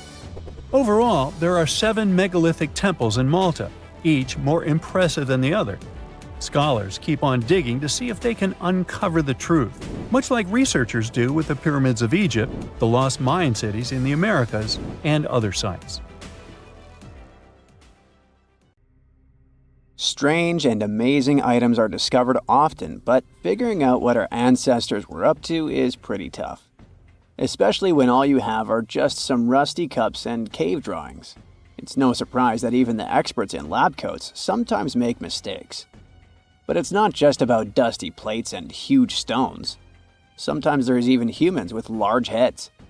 So grab your digging tools and let's travel back to ancient times to explore incredible societies that even scientists can't fully explain. Sardinia may look idyllic now, but I'm not gonna lie, I wouldn't fancy visiting it 3,000 years ago. Rumor has it, terrible giants roamed around this island back then. People even talk about finding human skeletons over 13 feet tall there, although nobody's ever shown anything to prove it. But the stories will make you wonder because some weird stuff has definitely happened. In 1974, over 5,000 pieces of broken stone artifacts were found in a part of the island called Monte Prama, but instead of being displayed in a museum, they were locked up in an underground vault for about 30 years. Sounds a bit suspicious, doesn't it? When they were finally displaced in 2005, scientists put the pieces together to find statues of 38 giant men standing 8 feet tall. Not quite as tall as the legendary skeletons, but still pretty huge. It's thought these statues were made by the Nuragic people, who lived on the island a long time ago. Besides giant statues, they also built over 8,000 massive stone buildings. Perhaps Nuragic weren't giants themselves, but they definitely liked their things big. I do too. I like a big number of likes on our videos. That would be pretty great. Thank you if you liked this and subscribed. Now back to the video. You and I are pretty smart, but we might not be the smartest humans ever. Actually, we might not even be the smartest species. Since 1913, some skull fossils found in South Africa have hinted at a possibly smarter contender called Boskop man. This human-like species might have lived as recently as 10,000 years ago. Their skull suggests they had really big heads, which means their brains could have been 30% bigger than ours. Wow!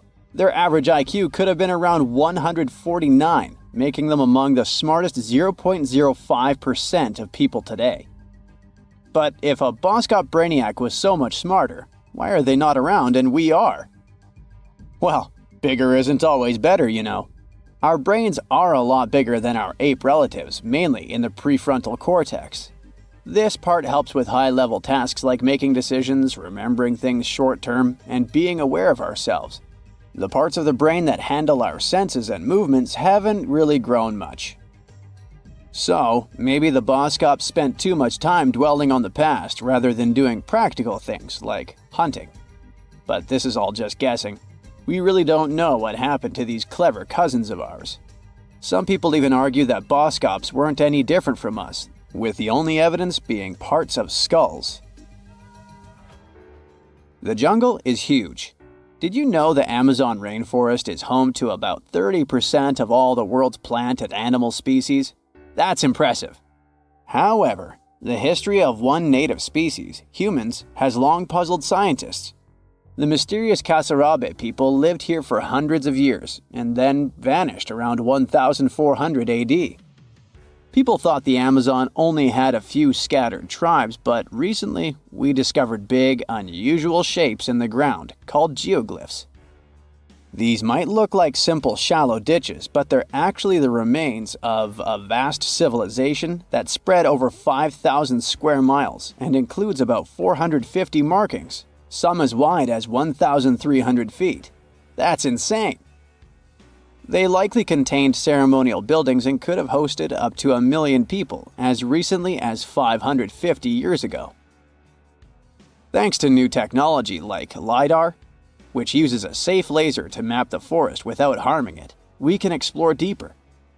In 2019, some scans showed miles of raised roads and pathways and even pyramids over 70 feet tall. They found 26 separate settlements, 2 of which were at least 250 acres each. Damn, that's like 330 soccer fields. It's not certain what happened to the Kasarabe people. Maybe European conquistadors drove them out. Maybe the most baffling ancient civilization is one we've never actually found a trace of. Yep. I'm talking about Atlantis, the grand city that supposedly sank into the ocean. The first mentions of Atlantis come from the ancient Greek philosopher Plato, who talked about a great city near the Strait of Gibraltar. But for ages, everyone just thought Plato made up Atlantis as a perfect version of his own Athens. So why, about 12,000 years after it supposedly vanished, do we still wonder if it might be real? Well, in the 19th century, U.S. Congressman Ignatius Donnelly wrote a book giving 13 reasons why he thought Atlantis was more than just a myth.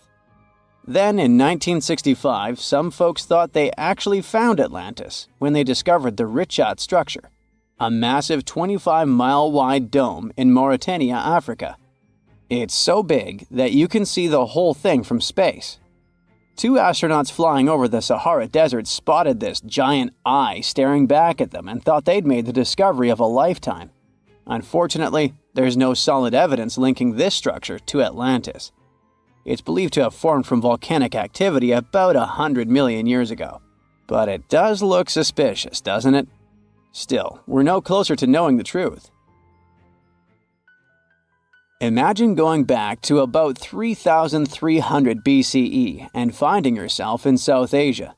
Welcome to the Harappan civilization. These people were way ahead of their time. They had cities like Harappa and Mohenjo-Daro, complete with baked brick houses, sophisticated drainage systems, and even public baths. This place might have had over 5 million people, making it one of the densest regions at the time. They also invented a system of standardized weights that was incredibly useful for traders. And trading they did. These people had connections stretching all the way to the Middle East, thanks to their great skills in metallurgy. They even had a form of ancient branding. The seals were used to stamp clay on trade goods. Despite being so advanced with a thriving urban life, there's a whole bunch of mystery shrouding their language and script. We've got bits and pieces of their writing, but no one's deciphered them yet, even with all the technology we have today. We also still don't know how exactly their society worked. It looks like they didn't flaunt their social status as much as other civilizations. No grand palaces or massive monuments. Instead, their largest buildings might have been granaries. They sure were practical. Unfortunately, all good things must come to an end. Around 1800 BCE, this bustling civilization started to decline, possibly due to shifts in river patterns. As the environment changed, the Harappans packed up, moving towards more hospitable lands. Ever heard of the Minotaur? The beast with a bull's head and a man's body, hunting the bravest travelers in a massive maze. Well, this wasn't just any old tale. It was one of the most popular dramas of the ancient world, and it was inspired by this place, the island of Crete. The Minoans lived here during the Bronze Age. They had stunning palaces, amazing frescoes, and a culture so rich it still fascinates historians to this day. They built places like Knossos, which was so complex with its multi-story buildings and elaborate hallways that it might have inspired the whole labyrinth myth. Their engineering was so ahead of its time that even their drainage systems were more advanced than what many of us have today. Let me know in the comments which of these stories you find the most fascinating, and thanks for watching. Have you heard of Gockley Tepe? It's an ancient site in Turkey that literally made historians rewrite history books. Over 11,000 years ago, a group of prehistoric humans crafted an enigmatic masterpiece that's even older than Stonehenge.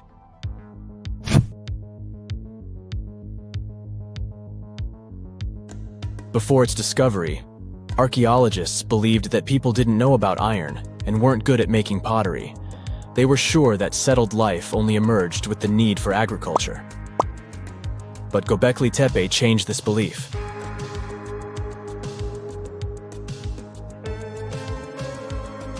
The place has revealed that it was the temple that paved the way for a settled life, not agriculture. Until this discovery, researchers believed that farming was the catalyst for sedentary living. Meet Professor Schmidt, the guy whose findings changed this theory. He managed to prove that hunter-gatherer communities laid the very foundations of this way of life.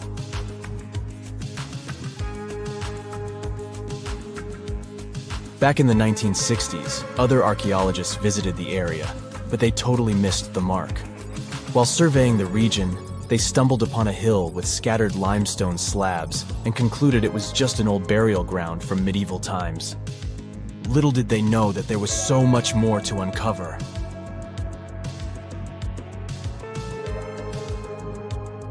In 1994, Schmidt embarked on his own survey of prehistoric sites in the area. Surprise! He instantly realized he had discovered something truly extraordinary. Unlike the nearby flat and barren plateaus, Gockley Tepe had a gently rounded top, rising 50 feet above the surrounding landscape.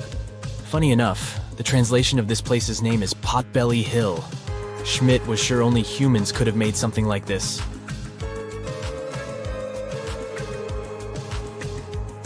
Those broken limestone pieces that were mistaken for gravestones turned out to be way more exciting.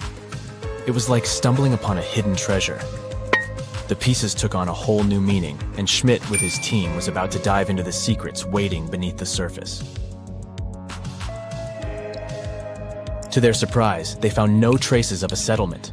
No hearths for cooking, no houses, and none of those adorable clay figurines commonly found in nearby sites of similar age. However, they uncovered that those ancient people used tools like stone hammers. So, Schmidt and his team put their heads together and took a wild guess at the age of Gockley Tepe's stone structures.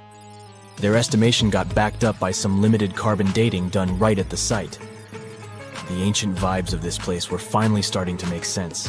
It was like a puzzle slowly coming together.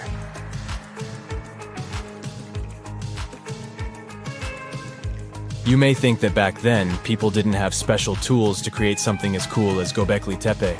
Not true. Turns out, these prehistoric folks used flint tools instead of fancy metal chisels. They were also skilled at chipping away softer limestone and crafting pillars right on the spot. Afterward, they carried the pillars a short distance to the summit and placed them upright. Once the stone rings were complete, they covered them with layers of dirt. Over time, they added new rings, and voila! You've got a cool hill to impress people in the future.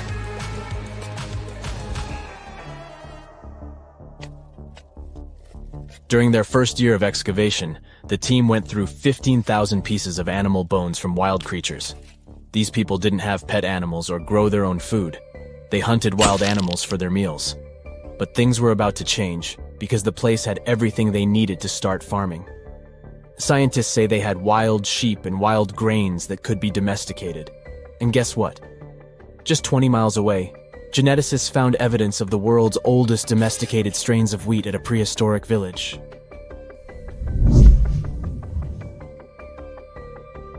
These amazing findings have completely changed how we view civilization. In the past, experts believed that people needed to learn how to farm and settle in one place before they could build temples and develop complex societies. But guess what? Schmidt's research flips that idea on its head. He claims that the incredible effort put into constructing these astonishing structures actually set the stage for the development of advanced societies. It means that societal and cultural changes happened before agriculture. Schmidt has this fascinating hypothesis about Gobekli Tepe. He thinks it could have been a special burial site where people left their loved ones. And here's the twist. The burial site was adorned with fancy statues and symbols representing deities from the spiritual realm. The idea that Gobekli Tepe could have served as a sacred place adds another layer of complexity to the whole story. While the site's true purpose may remain elusive, Schmidt's insights invite us to consider the profound interplay between life and the afterlife, and the deep reverence ancient hunter-gatherer societies may have had for their departed ancestors. Now let's talk about the stars of the show, the mesmerizing T-shaped columns that dominate Gobekli Tepe. These mysterious structures range from 10 to 20 feet tall and most likely represent stylized human figures. But one figure stands out from the rest, the three-dimensional lion relief. This depiction really fires up our imagination. Why? Because it hints at the possibility that lions roamed Anatolia during the Neolithic period.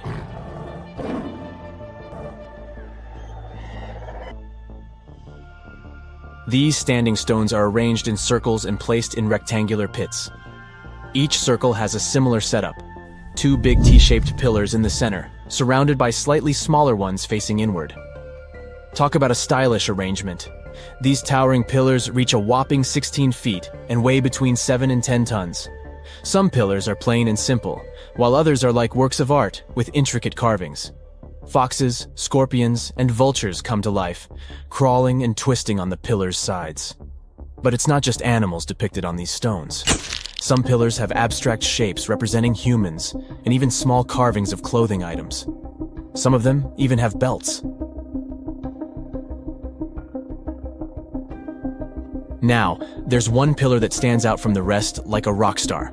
This super old stone pillar suggests that a comet crashed into Earth. It happened during a chilly period that lasted about 1,000 years. Previous studies examining Greenland ice cores hinted at this comet theory, but now the carvings at Gobekli Tepe prove it right.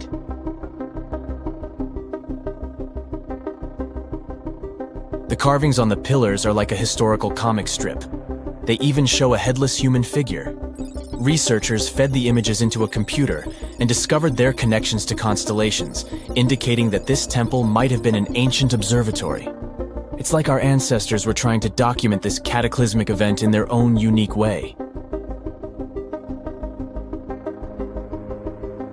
Archaeologists have been excavating and researching Gobekli Tepe since the mid-1990s, peeling back layers of history and providing us with a deeper understanding of the intricate relationship between various elements. They have no plans to stop the whole process for another 150 years. Who knows what else they'll find?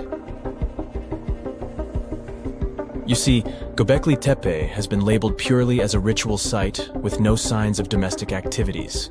We were led to believe that the absence of water meant it couldn't support semi-sedentary communities.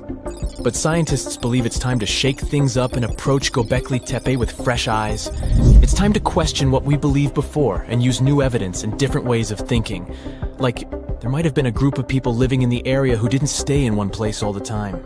They moved around a bit but still had their own civilization, living in the area semi-sedentarily.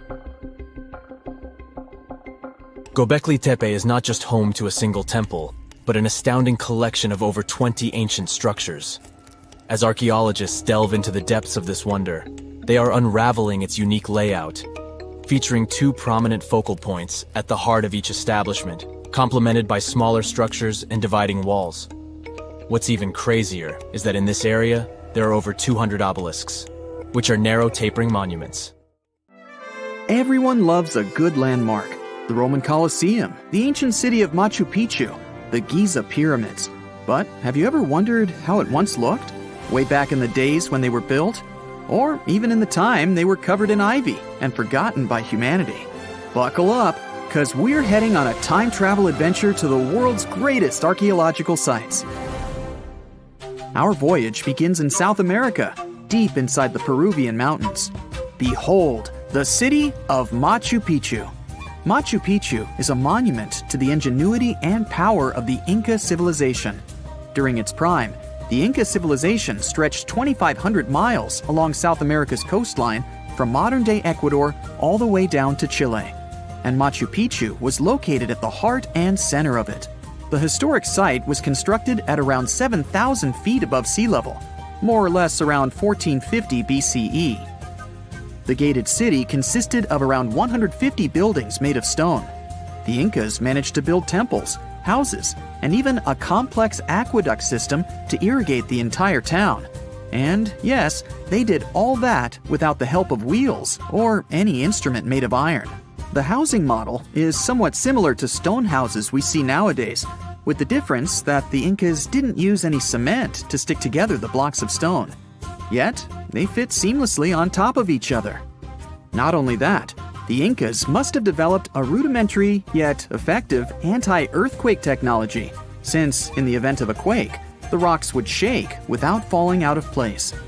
If Machu Picchu had been built today, it would have cost over $70 million to finish the entire thing. The purpose of the site is still a mystery to many historians. Theories suggest that it could have been built as a ceremonial site, a safety base for the Inca people, or even a retreat for royalty. What we know for a fact is that in the 16th century, 100 years after Machu Picchu was built, its population abandoned it, with tree roots taking over the majority of the site and keeping it hidden from humankind for over 4 centuries. It wasn't until the 20th century that the world was reintroduced to Machu Picchu when a Peruvian farmer led Yale University professor Hiram Bingham III to visit the site. Since then, Bingham and many other explorers dedicated their lives and research to studying the archaeological wonder of Machu Picchu. Now, for the next stop on our time-traveling vehicle, the city of Pompeii in Italy. Pompeii has crowded our collective imagination for many years.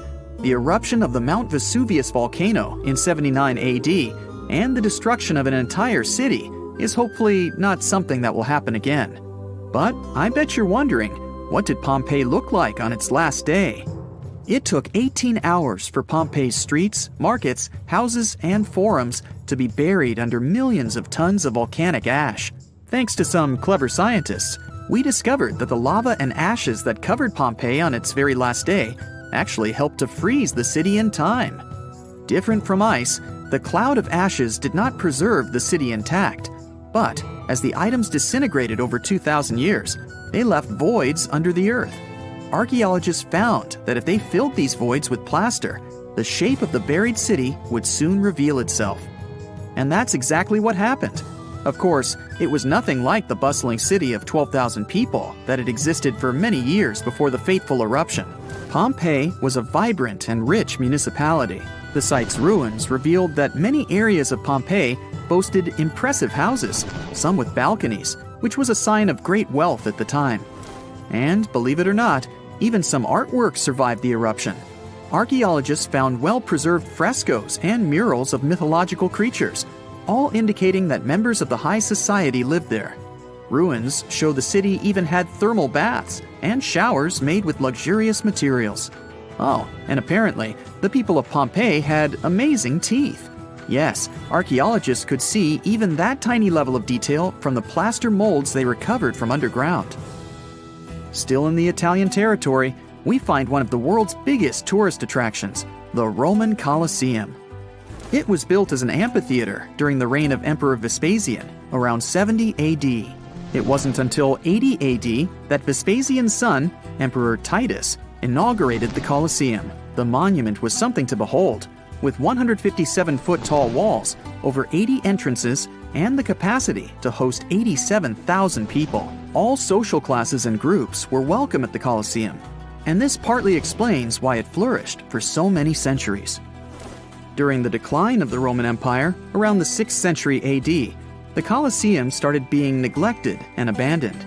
The monument was looted, and some of its columns and stones were used to build infrastructure elsewhere. Only 1/3 of the original Colosseum still remains, and if it's big now, imagine what it once was. Greece was home to one of the world's largest empires. At the height of this empire, literally and historically speaking, more or less 2,400 years ago, the Greeks built a citadel known as the Acropolis. The Acropolis, which is composed of historical buildings, is considered to be one of the biggest landmarks of Western civilization to date.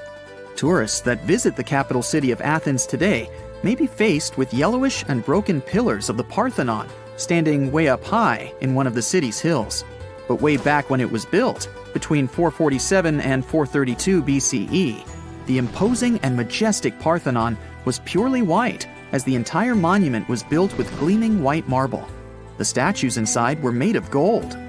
The Parthenon is a 23,000 square foot temple held up by 69 marble columns. The largest blocks of marble are massive, weighing around 10 tons each.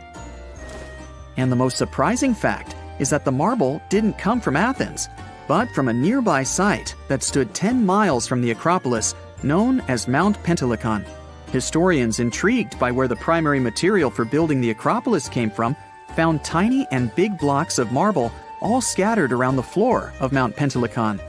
There was also a paved road that the Greeks had built to carry the rocks around. But perhaps the most impacting monument of all times is located at the heart of the Middle East, outside the Egyptian city of Cairo. The pyramids are considered one of the 7 wonders of the ancient world. The Giza Pyramid Complex was built as a tomb for the pharaoh Khufu around 4,500 years ago. Between 20 to 30,000 people took part in the construction process. It's composed of 3 pyramids. The massive monument is made out of approximately 8,000 tons of granite and over 550,000 tons of mortar, which gives it the appearance it has today. Would you believe me if I told you that the pyramids didn't always look like this? Far from it. They were shiny white with a golden triangular tip at the top. This is because the Egyptians used over 6 million tons of limestone to cover the entire rocky, step-like structure, all so that they could gleam white under the unforgiving sunlight of Egyptian skies. The Pyramid of Khufu remained the tallest structure on Earth made by humans for over 3,800 years. It was the only 8-sided pyramid in Egypt and was believed to align with Orion's belt. It's considered to be the most aligned construction facing north. In 1979, it was inscribed on the UNESCO World Heritage List. Let's head on down to the Indian city of Agra to quickly visit the Taj Mahal. You may know it as the Taj, but it can also be called by its more endearing name, a teardrop in the cheek of time. The Taj took over 22 years to build and was commissioned in 1632 by Mughal Emperor Shah Jahan as a declaration of love for his third and favorite wife, Mumtaz Mahal. It was made with ivory white marble, And amazingly, due to tight conservation, it still remains very similar to what it was when it was built. I think all this talk of landmarks got me thirsty for some traveling. What about you? Tell us in the comments below if you've ever visited some of these sites, or which interesting landmarks you'd add to this video. If you come across a well in Portugal, resist the temptation to gaze into its depths. The inverted tower in the enigmatic city of Sintra sends chills through those who encounter it as it spirals down a daunting 88 feet into the underground. It certainly wasn't designed to collect water, yet its true purpose remains a closely guarded secret. Dating back to around 1904, this well could have been involved in a mysterious initiation tradition from the Knights Templar. The Templars had faded into history almost 6 centuries before the construction of this pit, but their enigmatic traditions were revived by later generations. So one theory says that candidates seeking to join the group back then had to confront their deepest fears by facing this well, descending its spiral staircase blindfolded. When they reached the bottom of the inverted tower, they removed their blindfolds and were faced with this frightening sight. The only way out of this dark labyrinth was to keep looking up and following the light. Now imagine yourself browsing the shelves of a used bookstore until you find a book with an alphabet you've never seen before. You decide to use an image translation app but find no matches. Intrigued, you buy the book. Then you show it to your friends and family, but nobody recognizes that alphabet. Rare book dealer Winfried Vonnig probably experienced the same frustration back in 1912 when he acquired what would later become the most enigmatic book in the world. The work is known today as the Voynich manuscript, and it's written entirely in an unknown language that no one has deciphered yet. The pages of this 15th century codex are filled with botanical drawings, but these aren't typical daisies or roses. In fact, they don't resemble any plant species that we know of. What makes things even stranger is the illustrations of unfamiliar constellations and women swimming in green baths. Delving deeper into the realm of mysterious texts, we set off on a journey to the Qumran Caves near the Salt Sea in the Middle East. In 1952, a team of archaeologists stumbled upon 2 scrolls made of highly oxidized copper at the site. Unrolling them was a major challenge, so they decided to cut the scrolls into 23 parts to investigate them. Imagine their surprise to see Hebrew words like gold and silver popping up. But no, it wasn't an ancient invoice. It was more like a treasure map, pointing the way to over $1 million. Unfortunately, the treasure was never found. Not for lack of trying, though. You see, the quest isn't as easy as it may appear. Some of the copper scroll's vocabulary is technical, and some geographical locations remain a mystery. There's also one last possibility. Perhaps it's all a work of fiction, like a pirate tale from the old days. People talk about Mona Lisa's almost haunting stare that seems to follow you no matter where you stand. But here's a quick question. Does she have eyebrows?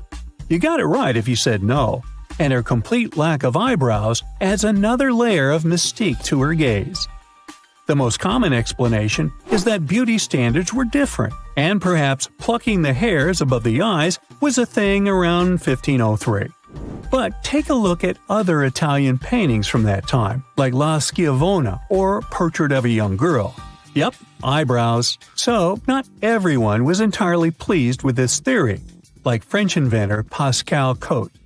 He spent 3,000 hours analyzing scans of the painting to dig through all the layers of Leonardo da Vinci's masterpiece. Now he claims that the Mona Lisa once had eyebrows, but they disappeared over time due to cleanings and restorations. Some historians, however, still question his findings, which means that Mona Lisa's style, or lack of it, remains an unsolved mystery. So, you decide to travel to Rio de Janeiro, and everyone tells you that Sugarloaf Mountain is a must-see. When you spot the mountain from a distance, you realize that the stone has a cavity. But around noon, the whole view changes. The shadow in that cavity takes the shape of a bird, an ibis to be precise. A local legend links this bird shape to the ancient Egyptian deity Thoth, as if the ancient Egyptians once visited Rio de Janeiro and were somehow inspired by the natural phenomenon. But it's probably just a big coincidence.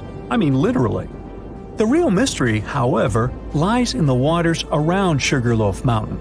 In the 80s, archaeologist Robert Marks got a tip from locals about a treasure hidden beneath Guanabara Bay. He dove in and found quite a few Roman amphorae, you know, those ancient vases with two handles.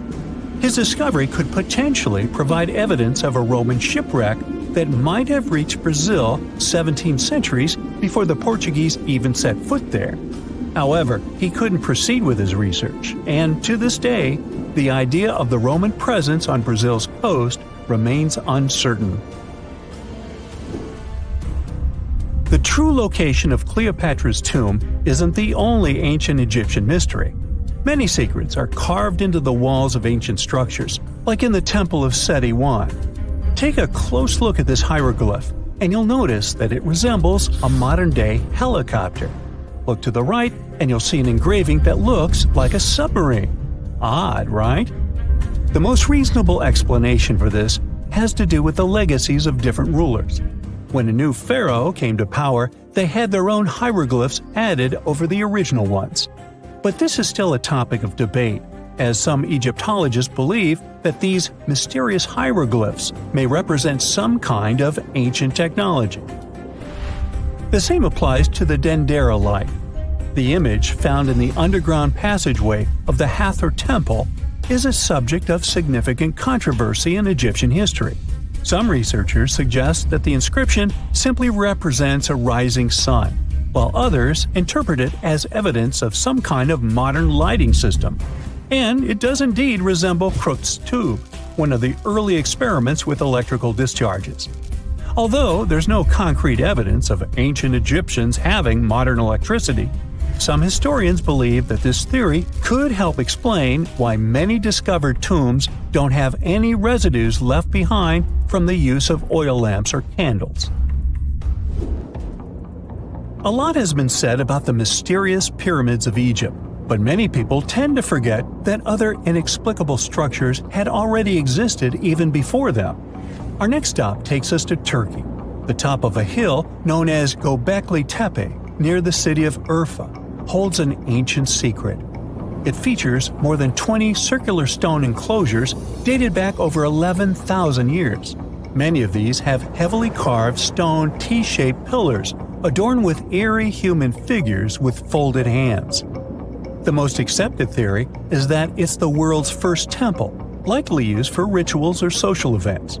But the greatest mystery lies in how it was built, as this site existed before the domestication of animals or the use of metal tools. So the construction must have been very difficult, challenging our understanding of the historical timeline. Now, I hope you're not afraid of heights, because we're about to take a flight over the Nazca Lines. You've probably already heard about these massive, mysterious drawings etched into an arid region of Peru. They come in many different shapes, like a spider, a monkey, and even a Google-eyed ET that is probably just a fisher. Anyway, this story got some fresh chapters in 2022 when an additional 168 new drawings were discovered. The original ones could only be seen from the air, but these new ones are much smaller and can be observed from the ground. However, one thing they have in common is that their purpose remains totally unclear. Some might call them the largest-scale calendar in the world. Others suggest that they served as a tool for agricultural purposes. Of course, many theories have emerged in an attempt to give the Nazca Lines a meaning, but the truth is that they remain some of the most important unsolved mysteries in history.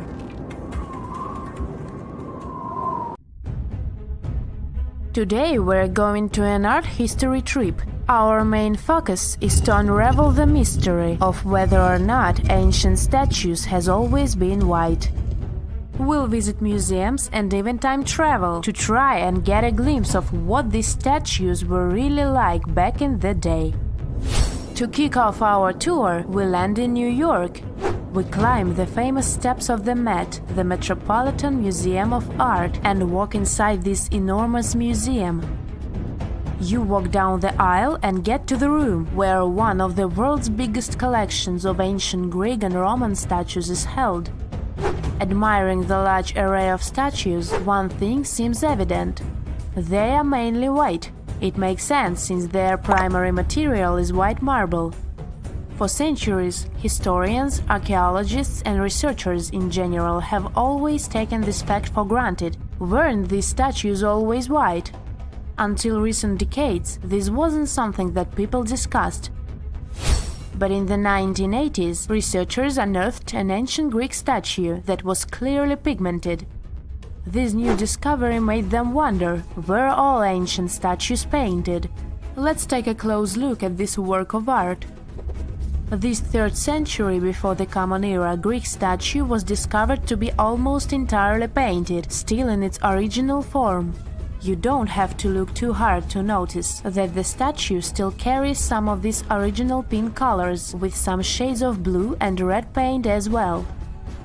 The thing is, this statue is not an exception, it's the norm.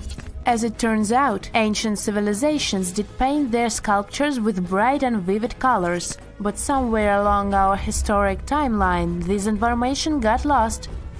According to researchers, pigment in sculptures was a way of bringing their representations closer to real life. We live in bright colors, so art might as well reflect that, right? Right! So let's take a few steps back to understand what happened. So why are our museum's galleries filled with white statues as far as the eye could see?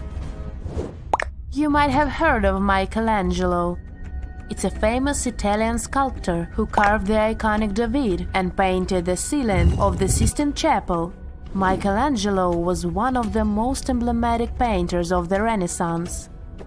The Renaissance was a historical period when European artists, philosophers, and scientists developed a renewed interest in the creations of ancient Greece and Rome. Artists like Michelangelo studied a series of Roman sculptures, like this one, the Laocoon and his sons. They fell in love with their lifelike figures and pristine white marble. The one thing they didn't know, and didn't have the technology to know, was if the colored pigments from those sculptures had faded. After all, they were found after years of being buried or left in the open air. It's speculated that this statue, the Laocoon, had colored snakes and mantles, for example. When the Renaissance artists set out to pay homage to ancient artists, they left their masterpieces bare too. They carved directly onto the marble and left them white, without pigmentation. Probably because that's the way they thought things were done in the old days. The works of Michelangelo and his peers influenced a whole generation of sculptors after that. So this way of doing art traveled to modern times without much questioning. However, evidence of color pigments in ancient statues is abundant. Some researchers show that scholars have known for at least a century that ancient sculptures weren't originally all white. Other studies suggest that this discovery might have happened even earlier. In early 1980s, archaeologist Vincent Brinkman made a huge discovery. During his time as a student at the Ludwig Maximilian University in Munich, he developed a technology that was able to detect polychromy in ancient samples of Greek statues. Polychromy is an art of painting in several colors. Anyways, he was taken aback by his discovery and confused as to why and how other researchers and archaeologists weren't talking about this. As it happens, the first discovery that ancient statues weren't all that white happened a long time ago, way before Vincent was born. It happened during the unearthing of Pompeii back in the 1700s. As you may know, the city of Pompeii in southern Italy was completely covered with lava after the sudden eruption of Mount Vesuvius. The city was destroyed, but the clouds of ashes that arose from the lava managed to preserve a lot of the city's structure through time. Thankfully for art historians and archaeologists, Pompeii became a digging ground for understanding ancient Rome. Researchers found several conserved frescoes that depicted scenes of daily Roman life. In one of these paintings, an artist is seen painting a sculpture. This fact was recorded by a very famous art historian known as Johann Joachim Winckelmann. He is also considered the father of art history. Now let's take a closer look at another famous statue. To see this one in person, you'll have to fly all the way to Rome and visit the Vatican museums. The statue you're looking at is a classic representation of Caesar Augustus. In case you didn't know, he was the founder of the Roman Empire and the first emperor of Rome. He is important. The sculpture you're seeing is called the Augustus of Prima Porta. You may have seen this before, probably in a history textbook. The thing is, it's always depicted in its white marble form. But according to an archaeological finding from the 1860s, the original statue was way much more colorful than that.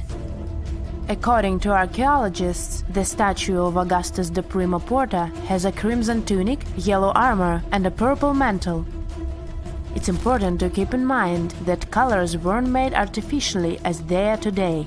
Artists could only produce color from natural resources, so purple, for example, was an extremely difficult color to make. Back in the day, they derived purple from the mucus of a rare species of snail, meaning that anyone who used the color purple to pigment their art and clothes was powerful and wealthy. Well, this looked like enough proof for me that ancient statues weren't always white. But as we can judge by the look of our modern museums, there didn't seem to exist enough interest in the art community to further explore polychromy on the ancient statues. But remember that archaeologist we talked about, Brinkmann? Well, he has been collecting data on polychromy since the 1980s. At a certain point, he even began making colored replicas of such statues. The technology used is far from simple. To reconstitute these ancient works of art, Brinkmann makes a 3D plaster copy of them. Then he paints them by hand with the help of his wife. To find out which color were used in the original sculptures, Brinkmann uses UV light. Certain pigments glow under UV light, exposing traces that would otherwise be invisible. Take this colorful archer as an example. Look at these colors. This piece is the reconstruction of a marble archer in the costume of a horseman. To accurately depict the archer, restorers had to research a lot about the history of the region where the art piece was originally found, since colors have a cultural meaning. That, together with UV technology, allowed for the reconstruction you can now see. It seems very far from the idea we have of what the Greeks would make, but this is supposed to look exactly like the original one. According to Brinkmann, we shouldn't be so surprised that ancient Western civilizations used bright colors to depict their realities. After all, the Romans and Greeks were heavily inspired by the works of art of Egyptian civilization, Old Mesopotamia, and Asia. For example, if you look at the famous Egyptian Sphinx, you might be led to believe that it always looked that way, but that wasn't at all the case. Modern studies and virtual reconstructions of the monument show us that the monument was very colorful. The body of the statue is believed to have been painted terracotta, while the regal headdress that circles the head is meant to have been golden blue. All of these were considered important colors in Egyptian times, and it was only suitable to use them to depict a pharaoh. This hidden village is called Aogashima. It's located right in the middle of a volcanic crater. You can find it to the south of Japan, in northernmost Micronesia. The story goes that a volcano erupted in the Philippine Sea in the 1780s, causing a lot of harm to a nearby community. Half of the population managed to escape the massive eruption and came back years later to rebuild their village. At the moment, about 160 people are living there peacefully, even though the volcano is still considered to be active. Huacachina in Peru lies in one of the driest climates in the world. And still, it's a beautiful town, surrounded by lush palm trees. It also has a lagoon, which is said to have special healing properties. The settlement has a little over 90 residents that manage small businesses. Most of them use sand as their primary resource. Some offer sandboarding services or even provide luxury dinners in the desert. For over 500 years, a small group of people has been living on a cliffside of a peak called the Green Mountain. It's one of the most remote places in Oman and in the whole world. The only way to reach the settlement is on foot, by mule, or by all-terrain vehicle. It's called Al-Sogara, and you need to hike around 20 minutes up a steep stone staircase to get there. The village appeared back when the locals chiseled their houses into the mountain stone to protect themselves from storms and the cold. 5 families of the Al-Sharaki tribe still call this place home, about 25 people in total. A lot of other villages like this one can be found in the region, but Al-Sogara is special because it's the only one that is still inhabited. Up until 14 years ago, there wasn't even electricity or telephone lines here. The nearest road you could drive on was 9 miles away. Since there were no schools, people had to learn how to read and write at home from their elders. To this day, the villagers continue their traditional practice of building their homes by carving them directly into the mountain rock. One of the most beautiful Greek gems is Monemvasia, a castle town located in southeastern Peloponnese. It was designed to be invisible from the mainland for added protection. You can only see it from the sea, and to reach it, you need to follow a narrow pathway that connects it to the mainland. That's actually how its name came into being. It translates to a single passage. Monemvasia was built in the Middle Ages, exclusively carved in the mountain rock. These days, a lot of old mansions have been turned into guest houses and boutique hotels.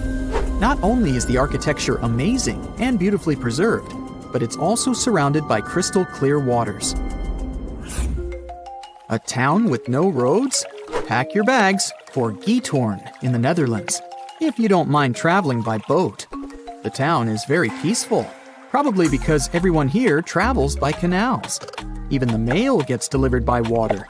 Since there's no car traffic and people rarely move around, the town is really quiet. So quiet that the loudest sound one can hear is the quacking of a duck every now and then. It initially started as a movie set, but Hobbiton in New Zealand still exists, even after the filming of The Lord of the Rings and The Hobbit was finished. Tours to the charming set town are now available. There are 44 Hobbit holes in total, though only a few of them are actually open to the public. The isolated cliffside village of Gassadalur in the Faroe Islands has a population of only 11 people. It's mostly known for its scenic waterfall, which falls directly into the Atlantic Ocean. You could only reach it on foot, hiking through the mountains not so long ago. However, a tunnel has been constructed recently, making the place easily accessible by car. The 1980s musical Popeye had a custom set built on Malta. It wasn't taken down after the filming had been finished, and Popeye Village is now home to groups of beautifully colored wooden buildings and a company of actors. There's a lot of fun stuff to do there, like watch theater shows, go on boat rides, visit museums, or simply explore the creative village. The oldest and most photographed village in Austria is called Hallstatt. It's a hidden European gem with beautifully preserved old buildings and a subterranean salt lake. It's also home to a museum with artifacts as old as 7,000 years and the world's oldest salt mine. Fort Bortange in the Netherlands is a small establishment shaped like a star. Creative parts aside, it was built this way for defensive purposes. It gave the guards of the fort a strategic advantage because they had a perfect 360-degree view. These days, the construction is perfectly preserved, including its old buildings, cobblestone streets, wooden windmills, and sophisticated bridges. In Morocco, there's a traditional earthen village made entirely from clay bricks. You can find it in a valley close to the Atlas Mountains, 32 miles from the capital of Morocco. Merchants who followed the trans-Saharan trade route went through this town, carrying spices and gold. As the trade route became less and less popular, many of these fortresses were abandoned and are now preserved relics. It's one of the best places for skiing in the world, but it's still hidden from the public. No wonder the locals call it the secret side of the valley. Located in Austria, the tiny village of Barth has only a couple hundred inhabitants. Not only is it the snowiest village on Earth, but it also has access to one of the biggest ski slopes in the world. Its popularity increased a bit in 2013 when the construction of a high-speed road was completed nearby. Birano in Italy is one of the most colorful islands in the world. Because of its vibrant colors, it almost looks tropical. It features emerald green waters, beautiful houses, and a 17th century bell tower. Its lace-making tradition brought Leonardo da Vinci to the island back in the 1400s. He bought a piece of cloth there and later used it for the design of the famous Dome of Milan. If you have a UK passport, you must be familiar with the beautiful small town of Bibury, as its scenery is featured in your ID. It's surely one of the most charming towns in Europe, as it's made up of stone buildings standing on the River Colne. The image in the UK passports is that of Arlington Row, a line of weavers' cottages that date back to the 14th century. The town of Coober Pedy in Australia is partially underground. It all began back in 1915, when opal deposits were found in the area. To this day, the town is still the biggest opal mine in the world. People living there figured out that it would be more comfortable for them to stick to the underground, as the temperatures outside can reach 125 degrees Fahrenheit. So, the settlement now has underground stores and galleries. Coober Pedy is also home to the world's first 4-star underground hotel. To visit the most remote location in the whole world, you'll need to prepare yourself for quite a journey. If you're traveling from the United States, for example, the easiest route is a 15-hour-long flight to Cape Town, South Africa, followed by a 6-day boat ride. Only after that will you reach Tristan da Cunha. Or you can take a month-long cruise across the South Atlantic Ocean, whatever works better for you. Planning in advance is a must, since there are only 9 boat trips to the island yearly. The island itself is just 7 miles long. Sitting right in the middle of the South Atlantic Ocean, it covers a mere 37.8 square miles. The 300 residents are all farmers. They have the internet, but it's really slow. As for a phone network or a local newspaper, neither is available.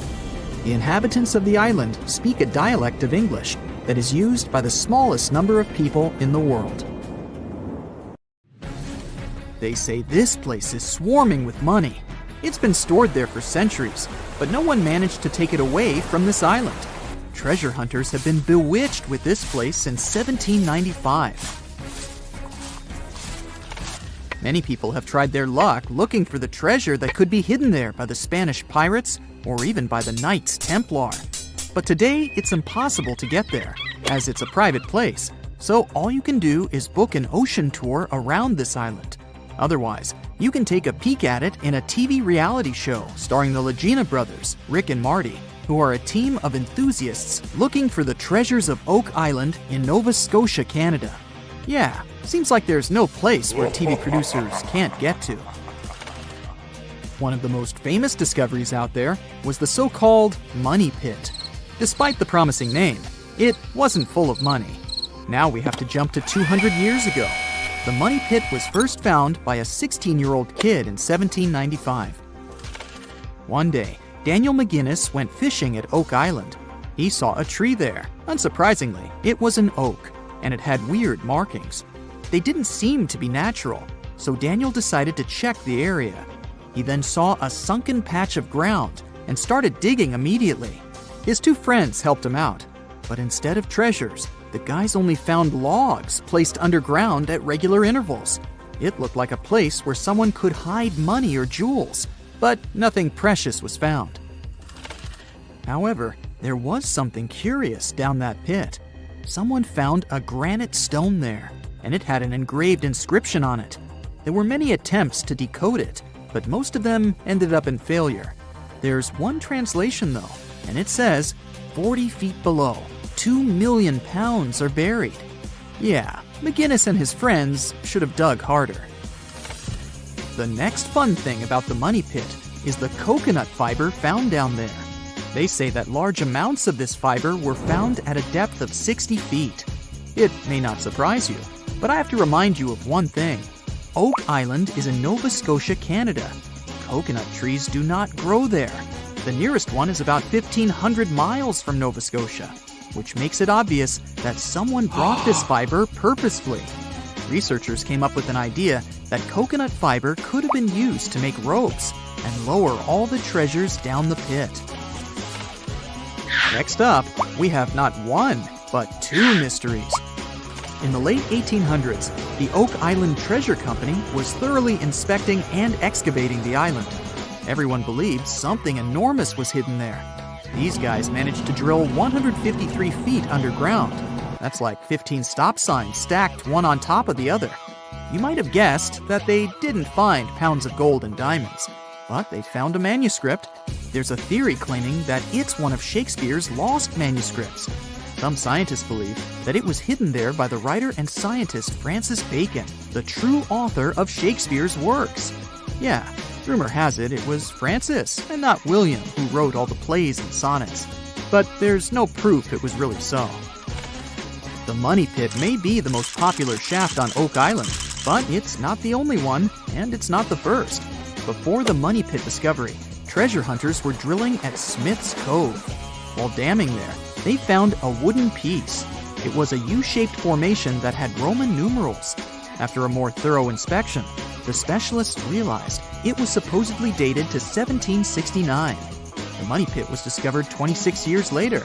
This fact created many speculations that this structure might have been part of the real shaft with treasures everyone was looking for. Now, look at this Templar coin. It wasn't the first discovery on the island, but it was crucial in some way. Even if it may not sound like a big deal today, in medieval times, those coins would amass an insane amount of wealth. They were typically stored in European fortresses. For the treasure hunters, this coin was a sure sign there was more to be found on the island. The logic is simple. If there's one coin of that kind, there must be something else. And they were right. It wasn't the only Templar discovery. On the southwest shore of the island, a crossbow bolt was found. Experts say it dates back to the 13th century.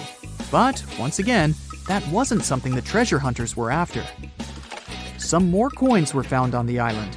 Rick and Marty Legina retrieved this precious piece from a swamp. The coin is made of copper, and this time, it originated from Spain.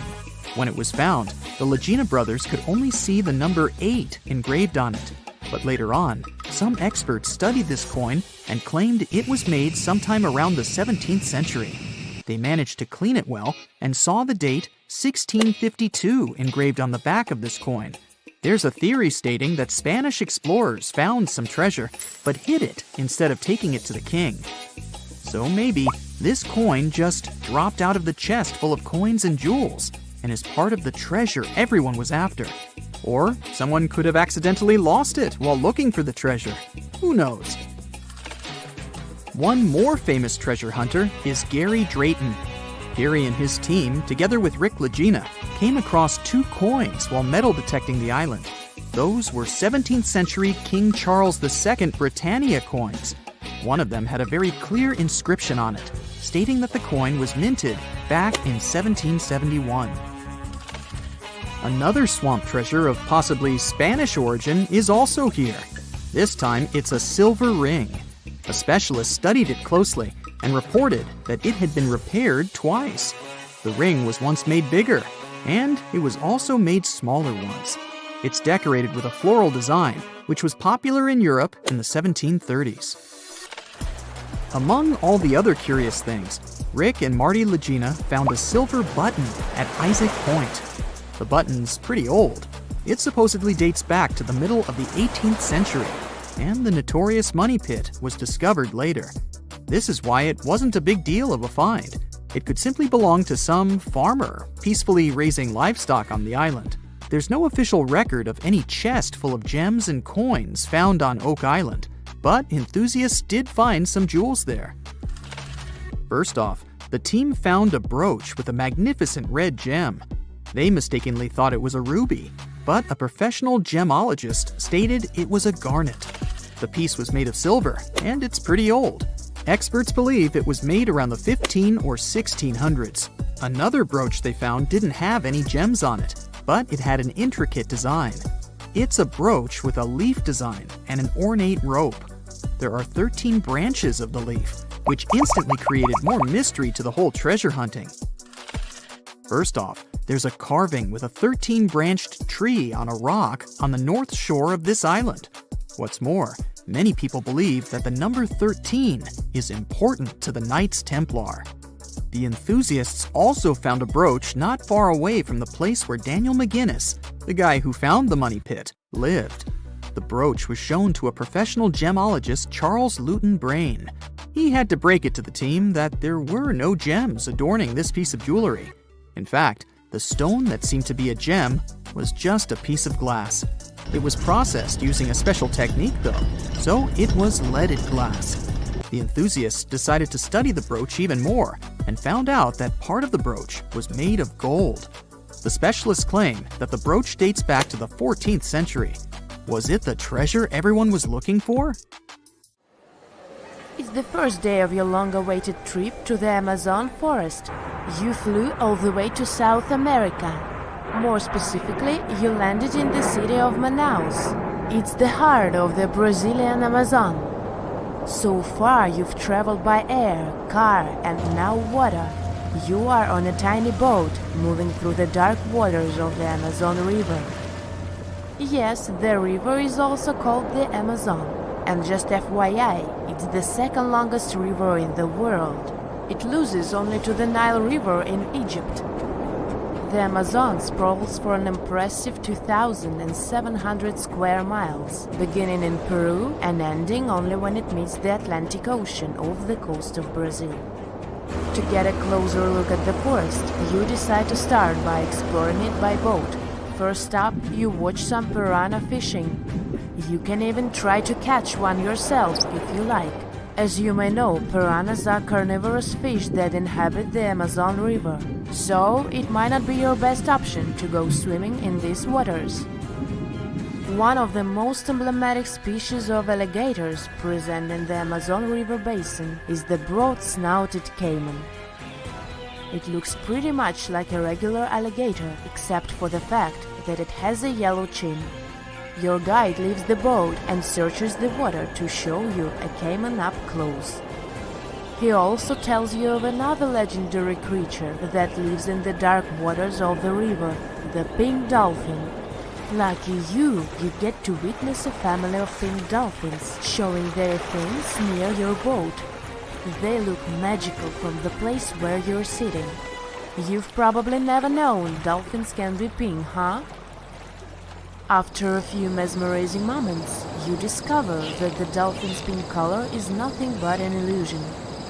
The animals are originally pinkish-gray, but due to the brown colors of the Amazon River, they look vivid pink when you stare at them from above. Your guide tells you that the pink dolphin is a central character of Brazilian folklore. Locals believe that the pink dolphins can turn into humans and wander off into towns at night. You get off your boat near one of the entrances to the forest. Now you're going to continue your trip on foot. Your guide says that you are venturing into very dangerous terrain.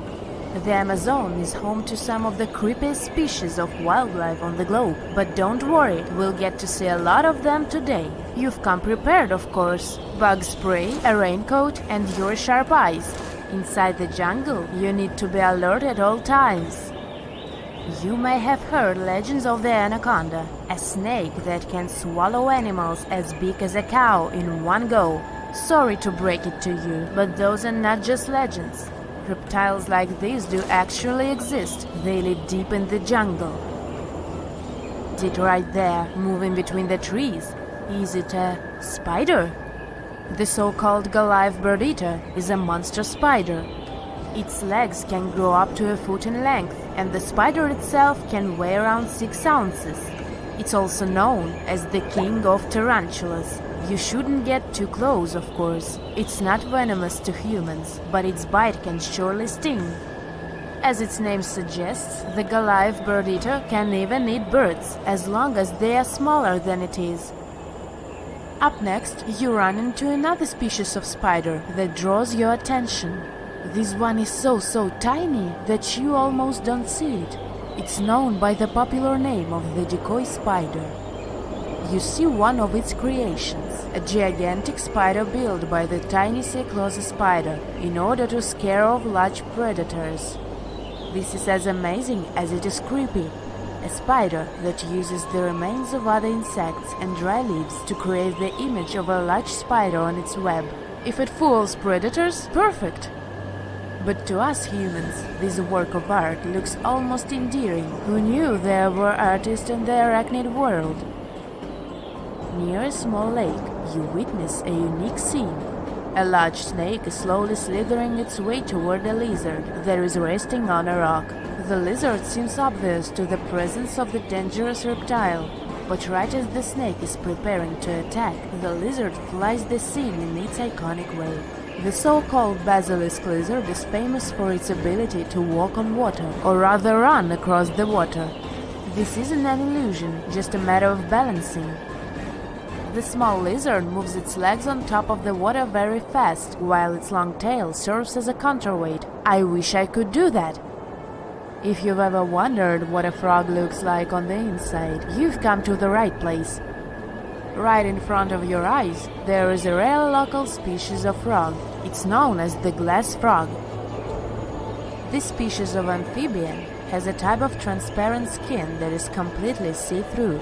In other words, you can see the frog's interior with astounding clarity. It's as if you had X-ray vision. Moving on with your journey, soon you come across a pond. Floating on its water is probably the biggest water lily you've ever seen in your life. These huge plants are also known as the Victoria Amazonica. They can measure up to 8 feet across and hold the weight of a grown-up person. But I wouldn't recommend trying to climb on it if I were you. Just cause, you know, it's the Amazon forest we're talking about. The wildlife here is amazing, but the forest itself is also a sight. There are over 80,000 species of plants and trees grown in the Amazon rainforest. In fact, you can find 10% of all the world's wildlife in this jungle. An estimated 400 billion trees grow on the gigantic area the forest occupies. Of course, this place is bound to be biodiverse, right? You won't be able to witness this phenomenon during your trip, but your guide tells you about a unique species of tree that is famous for being able to walk. Yep, you've heard correctly. There are walking trees in the Amazon rainforest. They don't have legs or anything like that, but they do move around in search of better lighting conditions. The Amazon canopy is so thick that only 1% of sunlight can reach the forest floor. Because of this, some trees end up getting less sunlight than others. The so-called walking palm trees seem to be adapted to this situation. They grow new roots, which helps them move for 1 to 2 inches per day. They can walk up to 65 foot per year. Maybe that's what inspired John Ronald Reuel Tolkien to create ants, huh?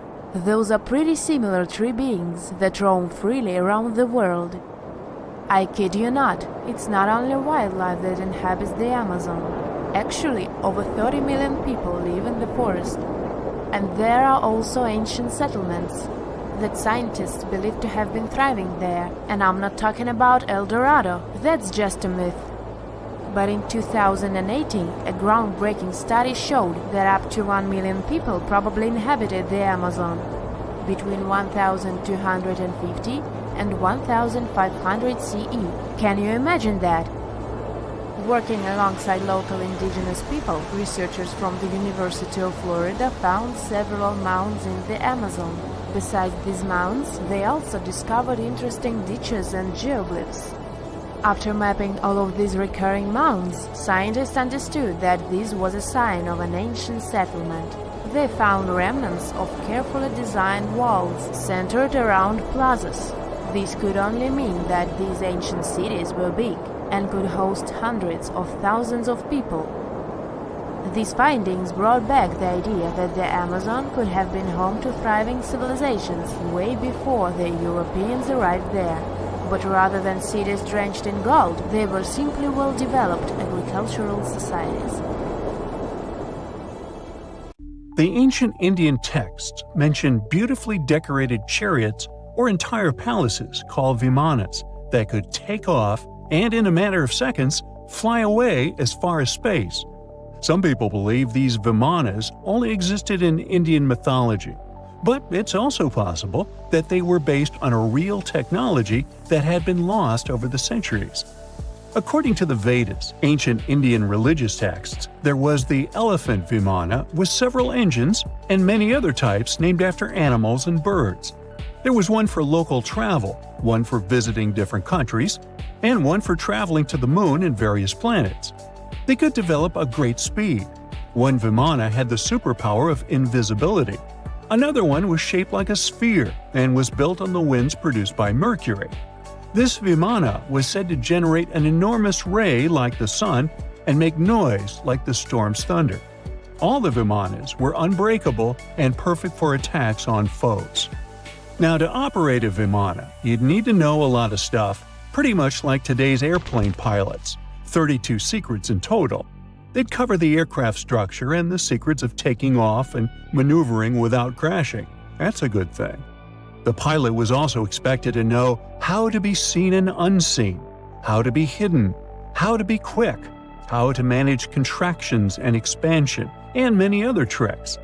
To hide the flying machine from foes, the pilot was instructed to move to the 8th atmospheric layer above the Earth and use the power of dark solar rays. This instruction might sound a bit weird, but there were others, more realistic ones, which still make sense in modern aeronautics.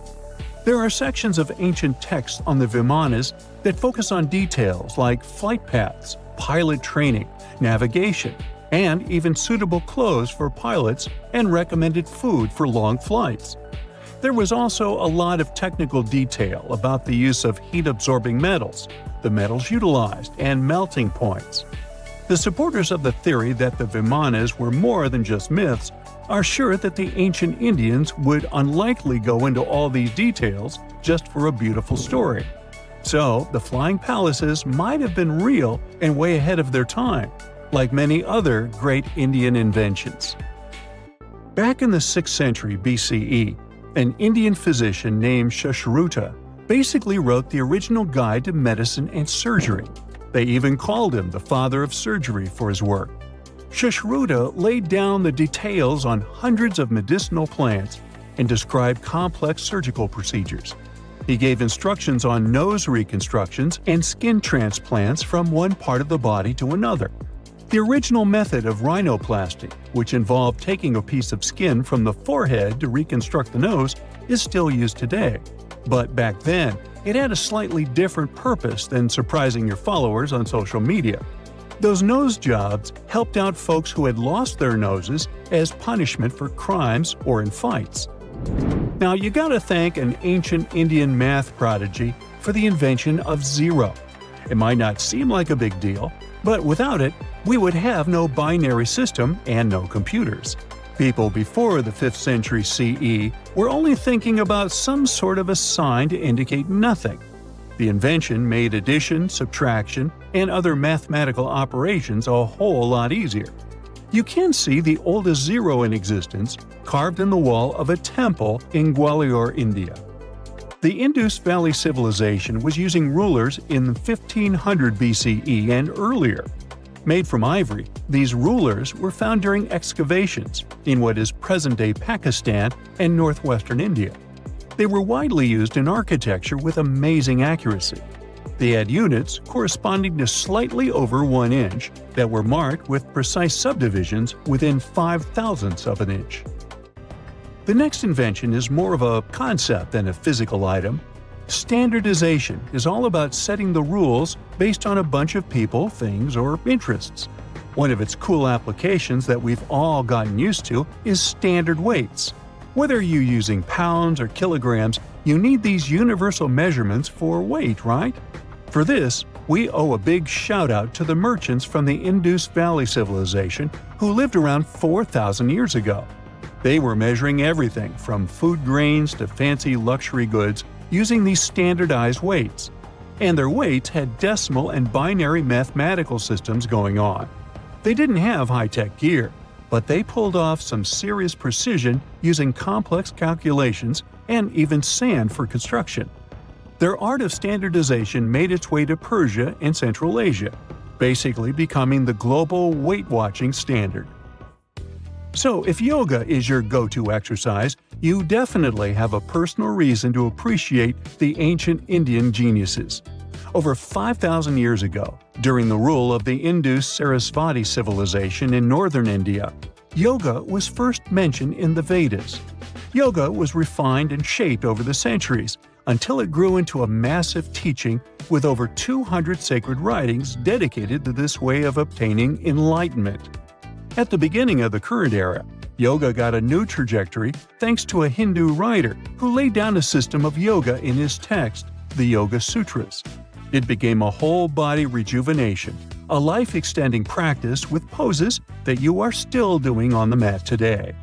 Yoga has reached the Western world only in the 19th century, and it caught on like wildfire. Chess, the all-time top game for intellectuals, is also an Indian invention. Its ancestor was called Chaturanga, and it was a strategic board game that started gaining popularity around 3,000 years before the current era. This early Indian version of chess was played by 4 people, not 2, and had 64 squares. Each player had 8 pieces, ranging from pawns to kings, bishops to knights, and there was no standard 6-faced dice. They rolled with an oblong one. Players facing off were actually allies, forming 2 teams based on the direction they sat. Chess, that we know and love today, was first mentioned in ancient Indian literature in a legend. It said that the wife of a villain called Ravana had invented the game to amuse him. Now, the word shampoo comes from the Hindi word, which means to soothe or knead. The substance was invented in India in 1762 and was originally used for head massages, hence the name. The first shampoo was made of natural oils and herbs. British traders fell in love with the idea and brought it back with them to England. It took years for the original head massage oil to evolve into shampoo as we know it today, but it's still an Indian invention. Unlike the ancient Greeks, who wore animal skins, the Indians started cultivating cotton back in the 5th and 4th centuries before the current era. They used cotton threads to produce fabrics that soon became a huge hit in the Mediterranean and beyond. Jute and wool also have their origins in India. Cashmere, the finest and most exclusive type of wool, actually comes from the Kashmir region of India. Buttons that sit proudly on that cashmere cardigan of yours also have ancient Indian origins. Some 5,000 years ago, the Indus Valley Civilization started cutting seashells into geometric shapes with tiny holes in them. First, they were just decorations, but then people started using them to fasten clothes. Now, when you think about radio communication pioneers, Marconi's name usually steals the spotlight. He got a Nobel Prize in Physics in 1909 for his groundbreaking radio work. But there's an unsung hero in the radio waves game, and his name is Sir Jagdish Chandra Bose. He spilled the beans on radio communication way back in 1895. He shot an electromagnetic wave across 75 feet at the town hall in Calcutta, and it went through walls, rang a bell, and even set off some gunpowder. Marconi took a page from Bose's book, using his invention, the Mercury Coherer, as a blueprint for his own two-way radio. Bose didn't patent his genius creation, so he only got his credit a century later. In 1850, French scientist Auguste Mariette went to Egypt looking for manuscripts. but accidentally found a head of a sphinx sticking out of the dunes. He cleared the sand and figured out the sphinx was guiding the entrance to some underground construction. Several months later, he finally entered the Serapium of Saqqara. Inside, he found an enormous granite sarcophagi with remnants of 64 bulls. Scientists are still amazed by the tech that the ancient Egyptians used to transport those enormous boxes. The Serapium was built around the year 3000 before the Common Era. It was an underground tomb built to honor the sacred Apis bulls of ancient Egypt. It had a long hallway, almost 500 feet long, with giant stone rooms on both sides. Some of the sarcophagi weighed as much as 50 average cars, and all of them were made with super precision, with exact 90-degree angles.